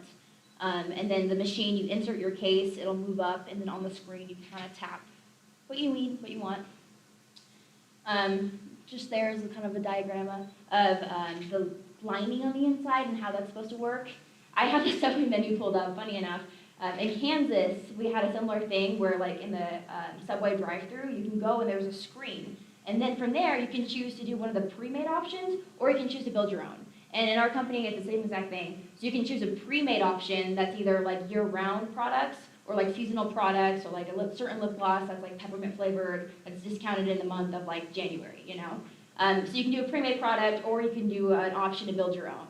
If you're building your own, there's 2 separate experiences. You can do a basic experience, which is like just the base product, one add-in, that could be like caffeine or like hyaluronic acid, different vitamins, 1 scent, and then mild to like moderate pigment, or a premium experience, which is 3 different add-ins, a premium scent, and then you also can like laser engrave your case for the premium experience. So just different customization options. Our main clientele will be women, primarily ages 13 to 25. Different kinds of like subdivisions such as cheer, dance, choir, and then the environmentally conscious segmentation marketing group. So people who care about like waste, for sure. And even though these are like our target markets, I want to be sure that this is something that men and people of all demographics can feel comfortable going to and relating to. A lot of men actually help me on this project, funny enough. And you know, there's like repair balms, there's creams for like people who go skiing that have really dry lips. You know, it's not just a lipstick. It's something that everybody can buy and everybody can find something that'll fit their needs. So for our marketing strategy, one of my best friends, her name is Lexi, and she is doing so well on her social media. You can see some of her posts here. They average kind of like 10 grand, some go up to millions of views, not 10 grand, I'm so sorry, 10,000 views. I'm thinking numbers right now. and then 1 million views. So she does very well, and she's offered to do a partnership with me. So she would do promotional videos on her media. I'd also give her like a discount code, and her audience, she primarily does like Christian-related videos, get ready with me for church, and her audience is a lot of female girls who go to church, which would be, you know, people interested in cosmetics, arguably. Our in-store launch event, so like beginning, we'd like have the local community come in, big, wow, this is our store moment. And then our advertisement is supposed to be focused on like awareness of plastic pollution. A company doing this right now is Patagonia, and I really like how they are strategizing their marketing in terms of like talking about the environment, and we're going to follow a similar pattern. We want to sponsor community events, cheer competitions, ski events, people who might be interested in our products. And then I haven't talked about this yet, but the K-Lounge, I want to have a space in the back of the store. I think I got this idea of car dealerships on their slow days. They have like different events that they host to get like membership. They have like mini petties at the car dealership for people to kind of come in, you know. So we'll have different memberships for the lounge in the back, and we'll have like brunches there, maybe like little girls like birthday parties. And if an event is not going on, then it's just like a space that people can hang out in while their friend is building a product. That was actually from my dad. He used to take us to like go buy cosmetics when we were little, because again, I grew up in cheer and dance. But he did not like running around Sephora with me. He just wished he could go work while like some store employee took us. So there's just a space where like maybe a dad's bringing their kid and they just want to go hang out. I just want to know a percentage of all of our profits are going to go to the Caitlin Cares charity. This is something that I hope to launch this summer. Actually, I have a lot of people helping me with this project to support the well-being of children internationally, which is really rad. And what we're trying to do is we're trying to help abused children find safety and security. So by investing in Caitlin Cosmetics, you're also investing in helping fund Caitlin Cares. We're supposed to be helping and providing resources to minors from challenging backgrounds, also in completing schools. Some statistics, about 50% of kids in foster care don't even graduate high school, and less than like 2 or 3% graduate college. Being a kid from a background like that myself, I just really wanted to create change and support this. Revenue is predicted to go up significantly. We're starting at 150,000 and moving up to $500,000 by 5 years. I'm going to go over this pretty quickly, but if you have any questions about the numbers, feel free to ask. Market currently, it's at valued for just lip care alone, $2.7 billion, and it's expected to hit $4.3 billion in about 10 years or less. Our revenue streams, just our basic products, so chapstick, lip balm, lip gloss, lipstick, as well as our lip repair cream. Retail products, so like our year-round products, as well as our seasonal products. Memberships to the lounge, gold and platinum. They'll have like different events every week if you have a membership. And then merchandising, branded tote bags, things of that sort. Tourist kits, haven't talked about this yet, but like sample sizes, hopefully they could sell like hotels or like the Durango like train museum, tourist areas, as well as our online sales shops. Statement, I'm running out of time, so I'm kind of running through this, but any questions, let me know soon. Balance sheet also. So for the future, Caitlin Cosmetics, I hope to open new locations throughout the U.S., also expanding to do more cosmetic items and hoping to do skincare next. Also dispense machines, also, you know, customizable for sure, as well as global expansion. I went to the 5th most Irish school in high school, so I have connections literally internationally. Any country you can think of, I probably know somebody there. So, and that's really awesome for expanding soon. First milestone, obviously patenting machines. Milestone 2, hiring staff, social media campaign. By quarter 3, by quarter 4, we hope to sell enough profit. Year 2, sales, and by year 5, we hope to do franchising. So our team, I've had so many people help me with this project, and I'm so fortunate for it. A lot of these kids come from different countries. I actually started this project about a year ago with my international friends, and they were so awesome telling me about what cosmetics look like in their countries and how I can bring that to the U.S. I've had a lot of professors in Fort Lewis alone help me, specifically Professor Lichi with the engineering department. He's given me a lot of information about how these machines would work, how it would be set up. And then I hope to add paying for a chemical engineer, software engineer, mechanical engineer, as well as some retail workers. So a couple of extra info really fast. Freight company, I have a lot of connections with Zippy Freight, so they're connected with 52,000 trucking companies. And so they would assist me with like having contracts between vendors, specifically vendors soap goods for ingredients and vendors eco and clothes for the cases and the linings. And they would help me with the shipment and the supply of like getting those trucks moving. We also have 40 add-in options. There's a whole list, like all kinds of things you can think of, and just different set options. So yeah. So why us? Healing Cosmetics has been a dream of mine for so long. I had a teacher in high school say that you're not just investing in the idea, but you're investing in the person. And this would be an investment in my dream to not only bring change to an industry, but bring change to our environment and to the way that we structure the foster care system, and just being able to help people as much as I can. Yeah, questions really fast. You mentioned a proprietary machine getting patented. What kind of upfront costs are you planning on for the development and design of that? And then it sounds like you are planning, second part of that question, it sounds like you talked a lot about opening storefronts. Have you thought about initially opening with like the mix-it-yourself Coca-Cola style vending machines? Or like, where you can go and mix whatever soda you want at all restaurants and stuff? Right. Like something like that, and be able to put that like in different areas, like say the gym or something like that. That way, say, somebody forgets their lip gloss or something. They got an important meeting at work after the gym that day, they can stop for that vending machine and get a small sample size, or even a full-size one. That way it reduces your upfront cost of opening storefronts across the U.S. So with your first question about patented machines, it's included in my operation cost. So I'm intending to hire 3 engineering students, and underneath my operations expense table, I have the specific cost per hour, per year of what I'd be paying those students to have the machines be fully made and their help over the year. And that was all included in my financial statements. And then an actual cost of getting a patent, 10 grand, it is expensive for sure. But that'll be so valuable to the company over time to have that patented for sure. You can't patent anything proprietary, you might as well just say. You can't get your patent before you bring something to market. Everybody else will pay for it. Right, exactly. And this will help me stay out in the market for sure. Yeah. The second question about vending machines. Yeah. Actually, my teacher was recommending that for sure. But again, what I was saying with Build-A-Bear, the experience of actually getting to be in the store is what makes my brand. And I would want to establish that first and maybe have vending machines, and I've actually considered this, later down the line. But what's fun about this is I would hope when you come in, there's going to be a display case, and that's included in the expenses, but I forgot to talk about it, where you can actually smell the scents, or you can put the glitters on your arm, or you can test different products. There's going to be all kinds of different displays, so you can kind of see and be part of that process. It's the reason why I go to Bath & Body Works for 2 hours, because I get to smell all the candles, and it's so fun. Just being able to test things and see things and just being part of the experience is what makes it so fun. Okay. So that's what I would want to begin with, and then maybe I can move towards vending machines later down the line. Okay. Getting back to the machine, because that seems to be a big part of your pitch. You've got some students that you need to help design it. How do you get it built?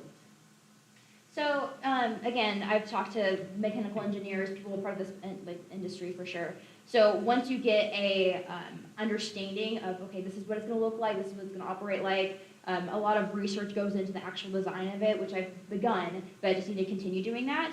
Then you can start funding the practice of building a machine, working with it, and that's mostly the realm of mechanical engineers. I've talked to the professors about what they do here and how they start engineering things here, and it's more their expertise than mine, but you just fund it.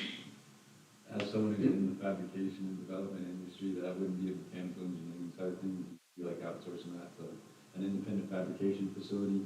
A good local example would be SCA, when they were developing their canning line and everything like that, although they just sold Anheuser-Busch, their distribution at least.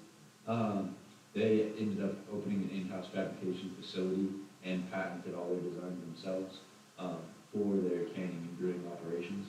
So that would be an aspect as well. Another source of income would be, in-house proprietary development of those. You could look into partnering with a production facility, and then you could honestly become a machine distributor or manufacturer.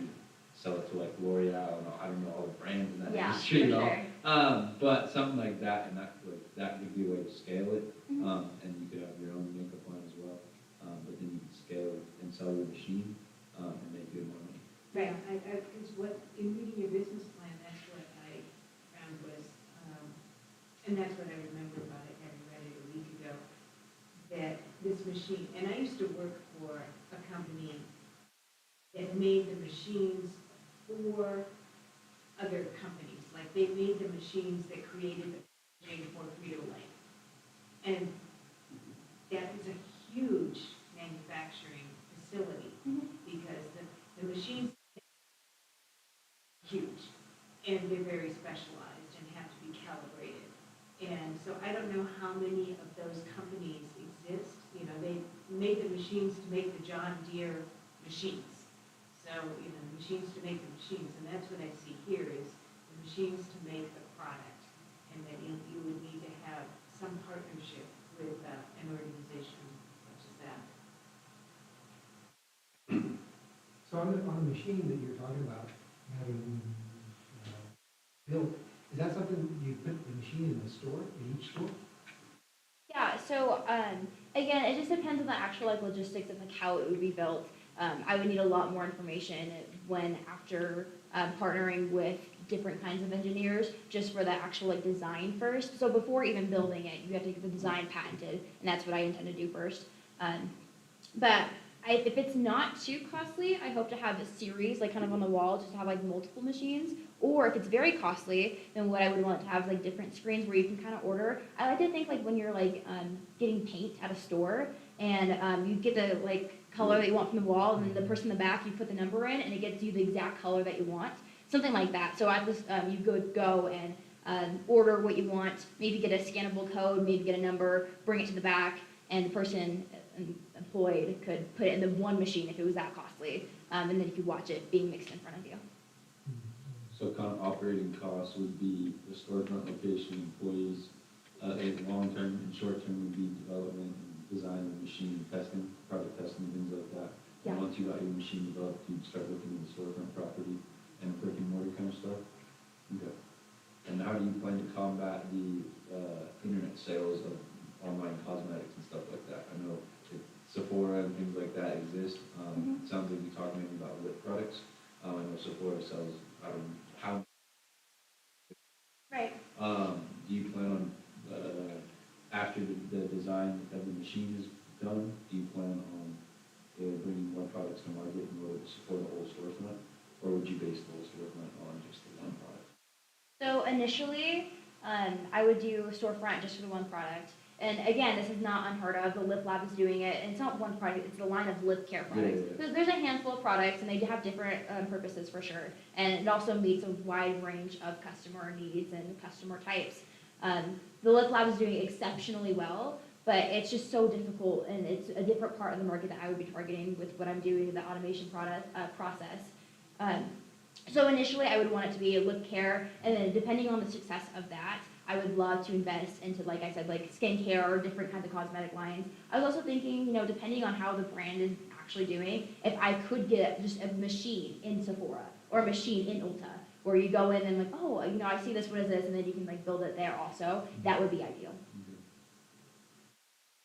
And then for the online, I know that's another part of the question. Yeah. Same way that you would order a pizza online, you go to order a pizza online, you can customize your pizza. Yeah. Those are all those options to select it. Same thing, customize it, we send it out to you, and then as soon as you're done using it, mail it back or come back in store, get a discount for the refill, we'll pull it back up, send it back out to you for free. Okay. That's fine. Okay, thank you so Awesome. much. Thank you.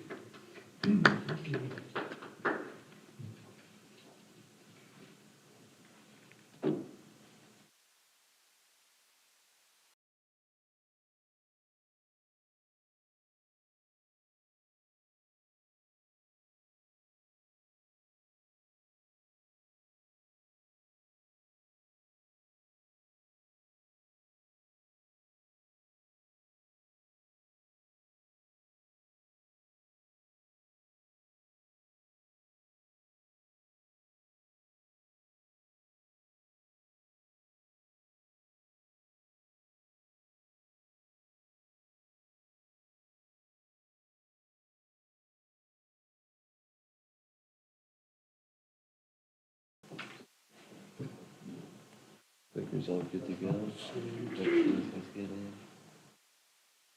So, well, let's go ahead and start our last presentation, which is hangxiety. Let me finish the quiz for the blue mountain.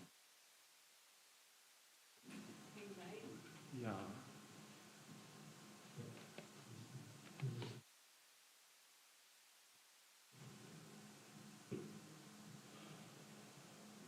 Ready? All right.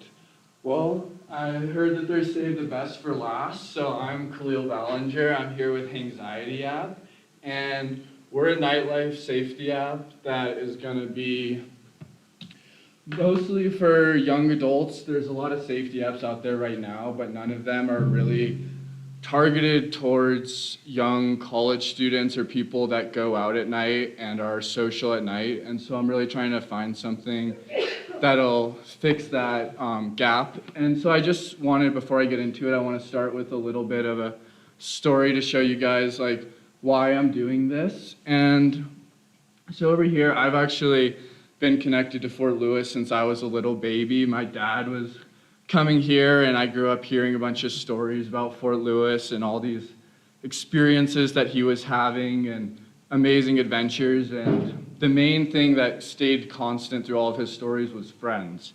And then I ended up at Fort Lewis as well, and I started creating my own experiences and having my own stories, and the constant still was friends. That was through all of it. And so I started getting more into the community and realizing that although this Durango is a really perfect community, there are some issues in the community. And one of the main issues is going to be drink tampering and roofing throughout the bars and throughout even the parties and houses around Durango. So I wanted to create an app that is designed for how students actually go out with each other. And so the way that we stand out is with our roofie awareness, verified venue safety ratings, group tracking, our Safe Walk Home, action blocking, and an SOS widget as well. And before I get a little bit more into the services, these are a couple of the statistics that really stood out during my market research. And across the nation, about 74% of students say that they feel unsafe walking at night. 90% of drink spiking goes unreported, and a lot of that is due to feeling unsafe reporting things to law enforcement or other people. And so that's another thing that we're trying to do is create more of a safe community to allow people a safe place to, maybe they are just feeling a little bit nervous about a drink that night, but they don't want to send a false alarm to the police, but they still want to alert the community around them. And so that's really what we're trying to do is take that 90% number and lower that so that at least it's getting reported and people are aware of what's going on. And then to bring it a little bit more local, 80% of surveyed Fort Lewis students said that they'd left a venue in Durango due to feeling unsafe as well. And so that's just showing that although this is like a nationwide and worldwide problem, it does have a lot of implications in Durango as well. And actually, when I've been integrating into the community, I've been hearing a lot of stories from coworkers. They've been roofied at 4 o'clock during a snowdown event. Then I've had friends that have been roofied at a friend's house. I've had friends being roofied at a bar. And it's just, there needs to be something for people to be able to share their stories in a safe space that they're not worried about it getting taken the wrong way. And there is quite a lot of safety apps out there right now. Some of our main competitors are going to be Life 360. That's the most well-known one. Noonlight's more of a date safety app. And then Be Safe is just another one that's not as well known. But as you can see, there's a lot of gaps in what they're not doing that we're going to do. A lot of that is going to be that nightlife safety focus prevention. And then the ones that we're missing, that 24/7 monitor center access, a lot of capital goes into starting those up. And then with the advancement of AI, we're hoping that those actually just become obsolete and we're able to do the same thing for a lot less money. Crash detection, we're a nightlife safety. We're trying to get people from driving. We're trying to stop them from driving, so we don't really need detection. And then we're a friend app. We're not a family tracking app. We're trying to empower the user to put safety in their own hands instead of feeling like their parents are tracking them on what they're doing, because that's what scares a lot of young adults from those safety apps right now. In the market right now, there's about 15 million young college students and young professionals across the US. So it's going to be a huge market, and we're also going to be targeting sororities, fraternities, campuses across the nation that need that just nightlife safety and are going to have that recurring revenue every year. Sororities, once you get in with them, it's a really bad PR look for them to cancel a safety thing for their young women, a part of their community. So once we can get into it, it's a really good recurring. It makes them look better. It makes us look better. Right now, It's about a $5.2 billion tech market, and it's actually growing at 13.7 compound annual growth rate until about 2032. So this market is going to keep increasing with more money getting poured into personal safety tech. And then bringing this back locally again, about 80% of the surveyed students said they download an app similar to Hangxiety if it was accessible to them here at Fort Lewis.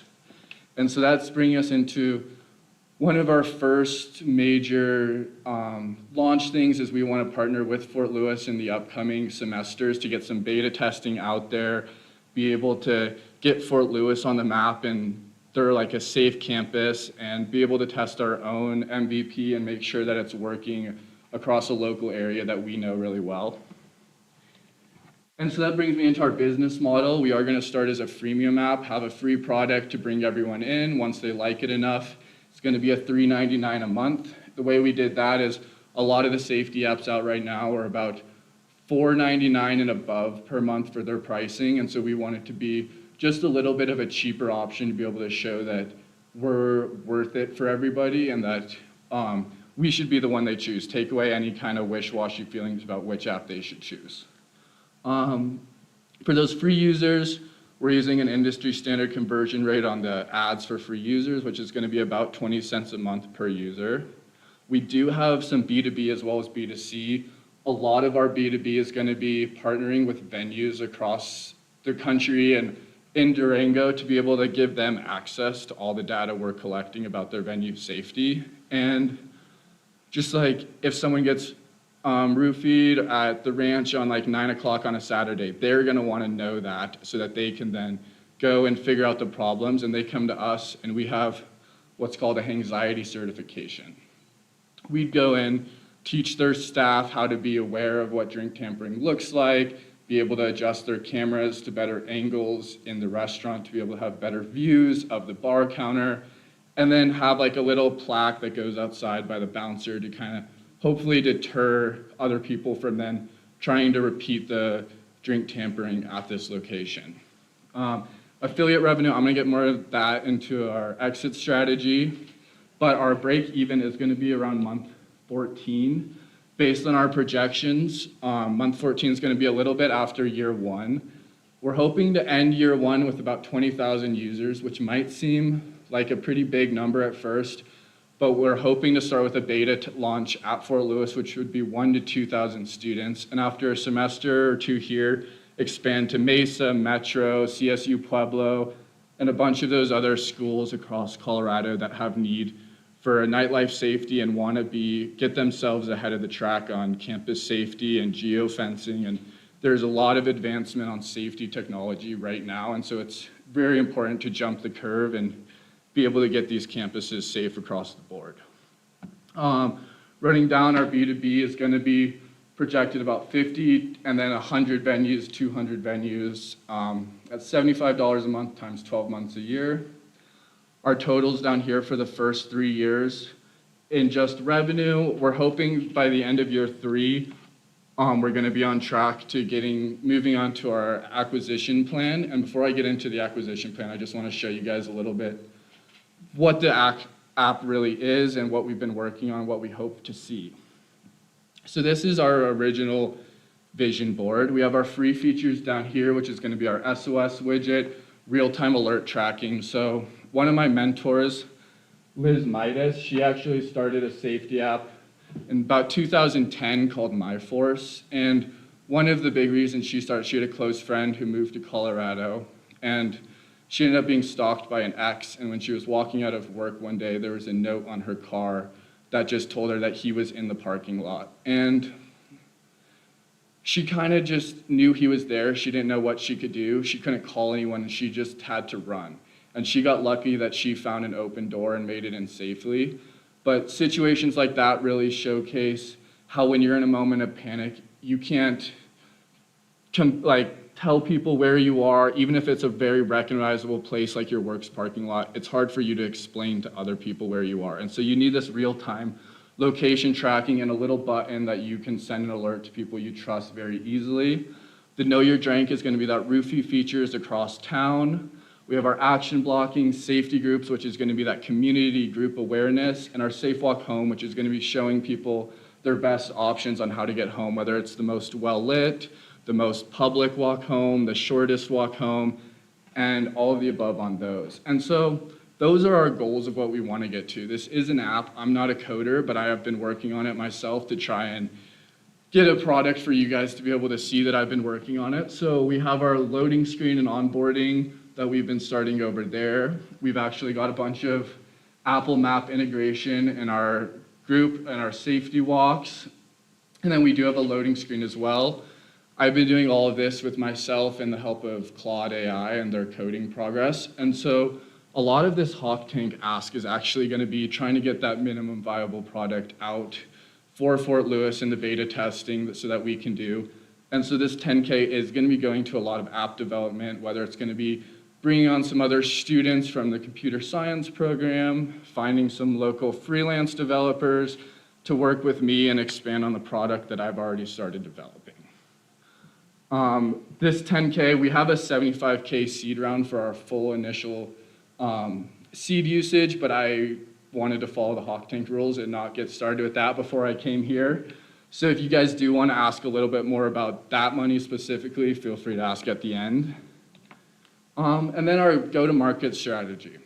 As I mentioned, we're really wanting to start a beta launch here at Fort Lewis to get Fort Lewis on the map. Lots of campus ambassadors, trying to show people that this is an app by us, for us, as young adults. And then the nightlife bar partners with that anxiety certification. And a lot of it is going to be, right now, social media and influencer campaigns are huge. So one of our main things is going to be going to true crime podcasts, true crime YouTubers, people that are getting their viewers into that fear state mentality. And then when our app advertisement comes on, it just plays into that fear and shows them, hey, look, you're afraid right now. We have this safe app for you. Let's do that. And so those are a huge social media trend right now, is those true crime podcasts, true crime YouTubers. And so we're really going to try to dominate that market. There's not a lot of people going after that market right now. And so that's really what we're going to try to take over. And both of these phases are really leading us to that year 3, same with our financials, to our exit strategy.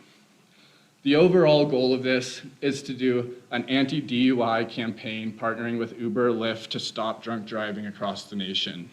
Here in Durango, we've had a lot of really heart-wrenching stories of drunk driving, connecting to Fort Lewis, connecting to towns across, or venues across town. And so we're really trying to just take that away, like don't even give people an option to drink and drive. So we're hoping to partner with them and give ride credits by doing responsible actions throughout the night in the app. Adding friends to your safety group, following a safe walk home, maybe doing some of the action blocking. You'll get a little bit cheaper rides at the end of the night and hopefully stops you from having to make a choice of, oh, I could ride with this person who might be drunk, or I have a free ride home with Uber because of the safety app I've been using.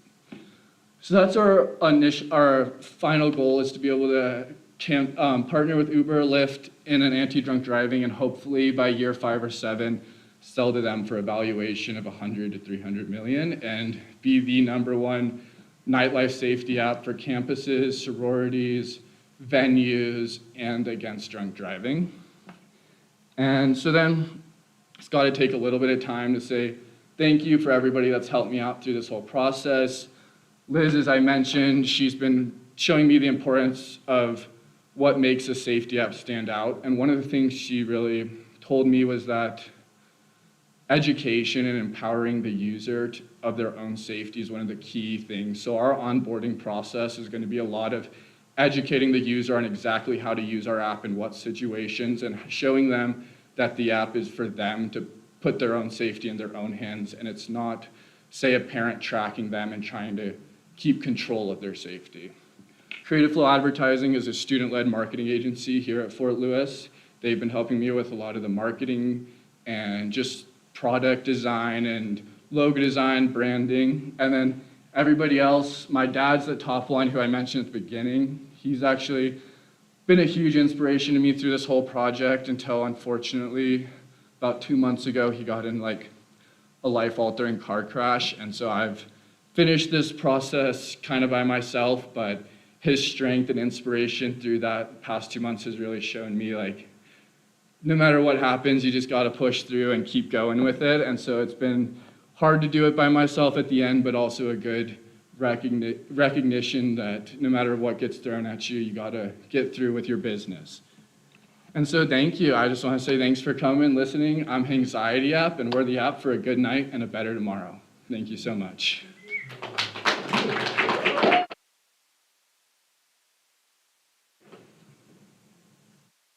Sick idea. I really like it. Thank you. I guess I'll start. Since you're a data collection company, how do you plan to protect yourself? So we're looking at a lot of like the California Consumer Privacy Acts and getting a lot of like those app data protections. It is going to be a lot of our funding is going to be going into that legal side because we are going to be having a lot of personal data. Once I have the actual product out, I'm going to be going a little bit more into those legals, but the research I've done has been just a lot of like terms and conditions, taking a lot of other app terms and conditions, reading them, making something that is completely solid, and really just finding a legal board that I'm going to be going into, and that is like our next big step is finding that legal advisory. What do you see as your biggest challenges right now? I mean, you mentioned legal. For me right now, it is going to be getting the app development just because of how much money and like knowledge it takes to be able to code a full app. And since I'm not a computer science major or an engineer myself, that's been one of the biggest challenges is understanding the starting point and like the organization through it all. And so like you can see I've been doing some of the coding myself, but really need this Hawk Tank to be able to find someone else, a real tech advisor to bring onto the team and start like just refining what I've been able to do by myself. And so that's the first big hurdle. And then I think the other one with all apps is marketing. A lot of people can make apps, but the biggest thing is making sure you're the one that's known by the world and people want to use you. So I think our marketing and really tackling that like true crime and finding that niche market that other people aren't taking is going to be really what sets us apart.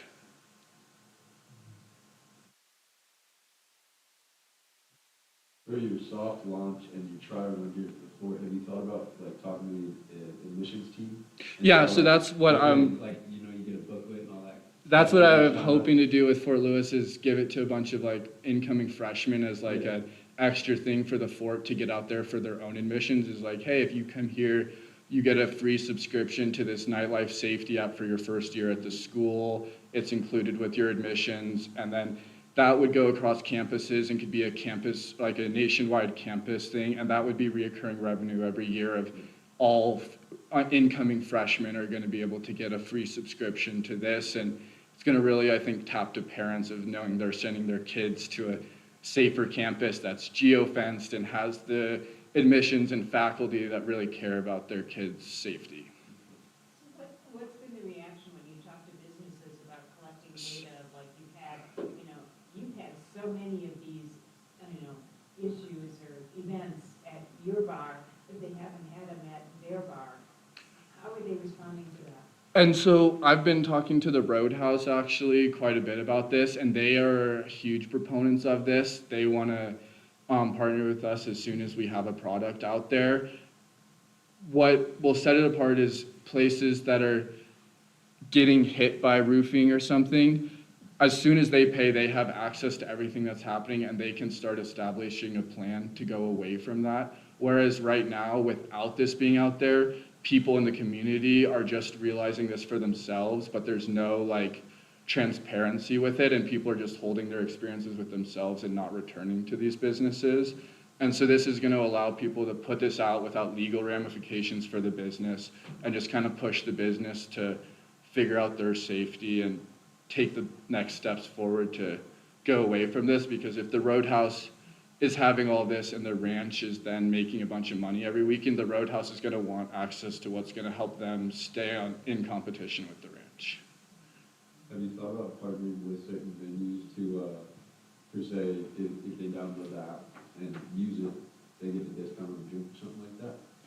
I haven't thought about that exactly. That's a really good idea. And that's mostly what we're doing with Uber is like if they're using the app we're trying to stop them from drinking more and mostly get them to do the safer things. So by doing responsible things in the app, you'll get a free, like a cheaper ride at the end of the night, hopefully. Or like in town Durango, we have, what is it, sunset rides, the taxi company, and then we have a couple other, like the Buzz Bus and stuff. So we'd also be looking to partner, like the beta launch with some like local rideshare companies and help Durango students get cheaper rides home at the end of the night. I mean, everybody's got to still make their money on it. Yeah. That'd be a thought, is partner with them that way, and then like, if you know you got a safe ride home. Might as well drink a little bit more, yeah. Yeah. That's my college logic for you. Yeah, anything else? Thank you.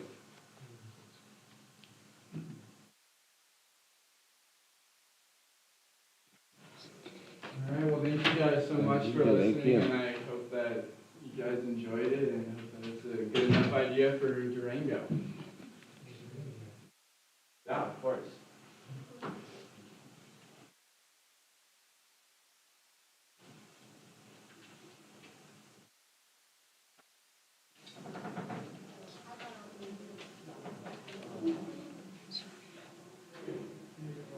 What's on the schedule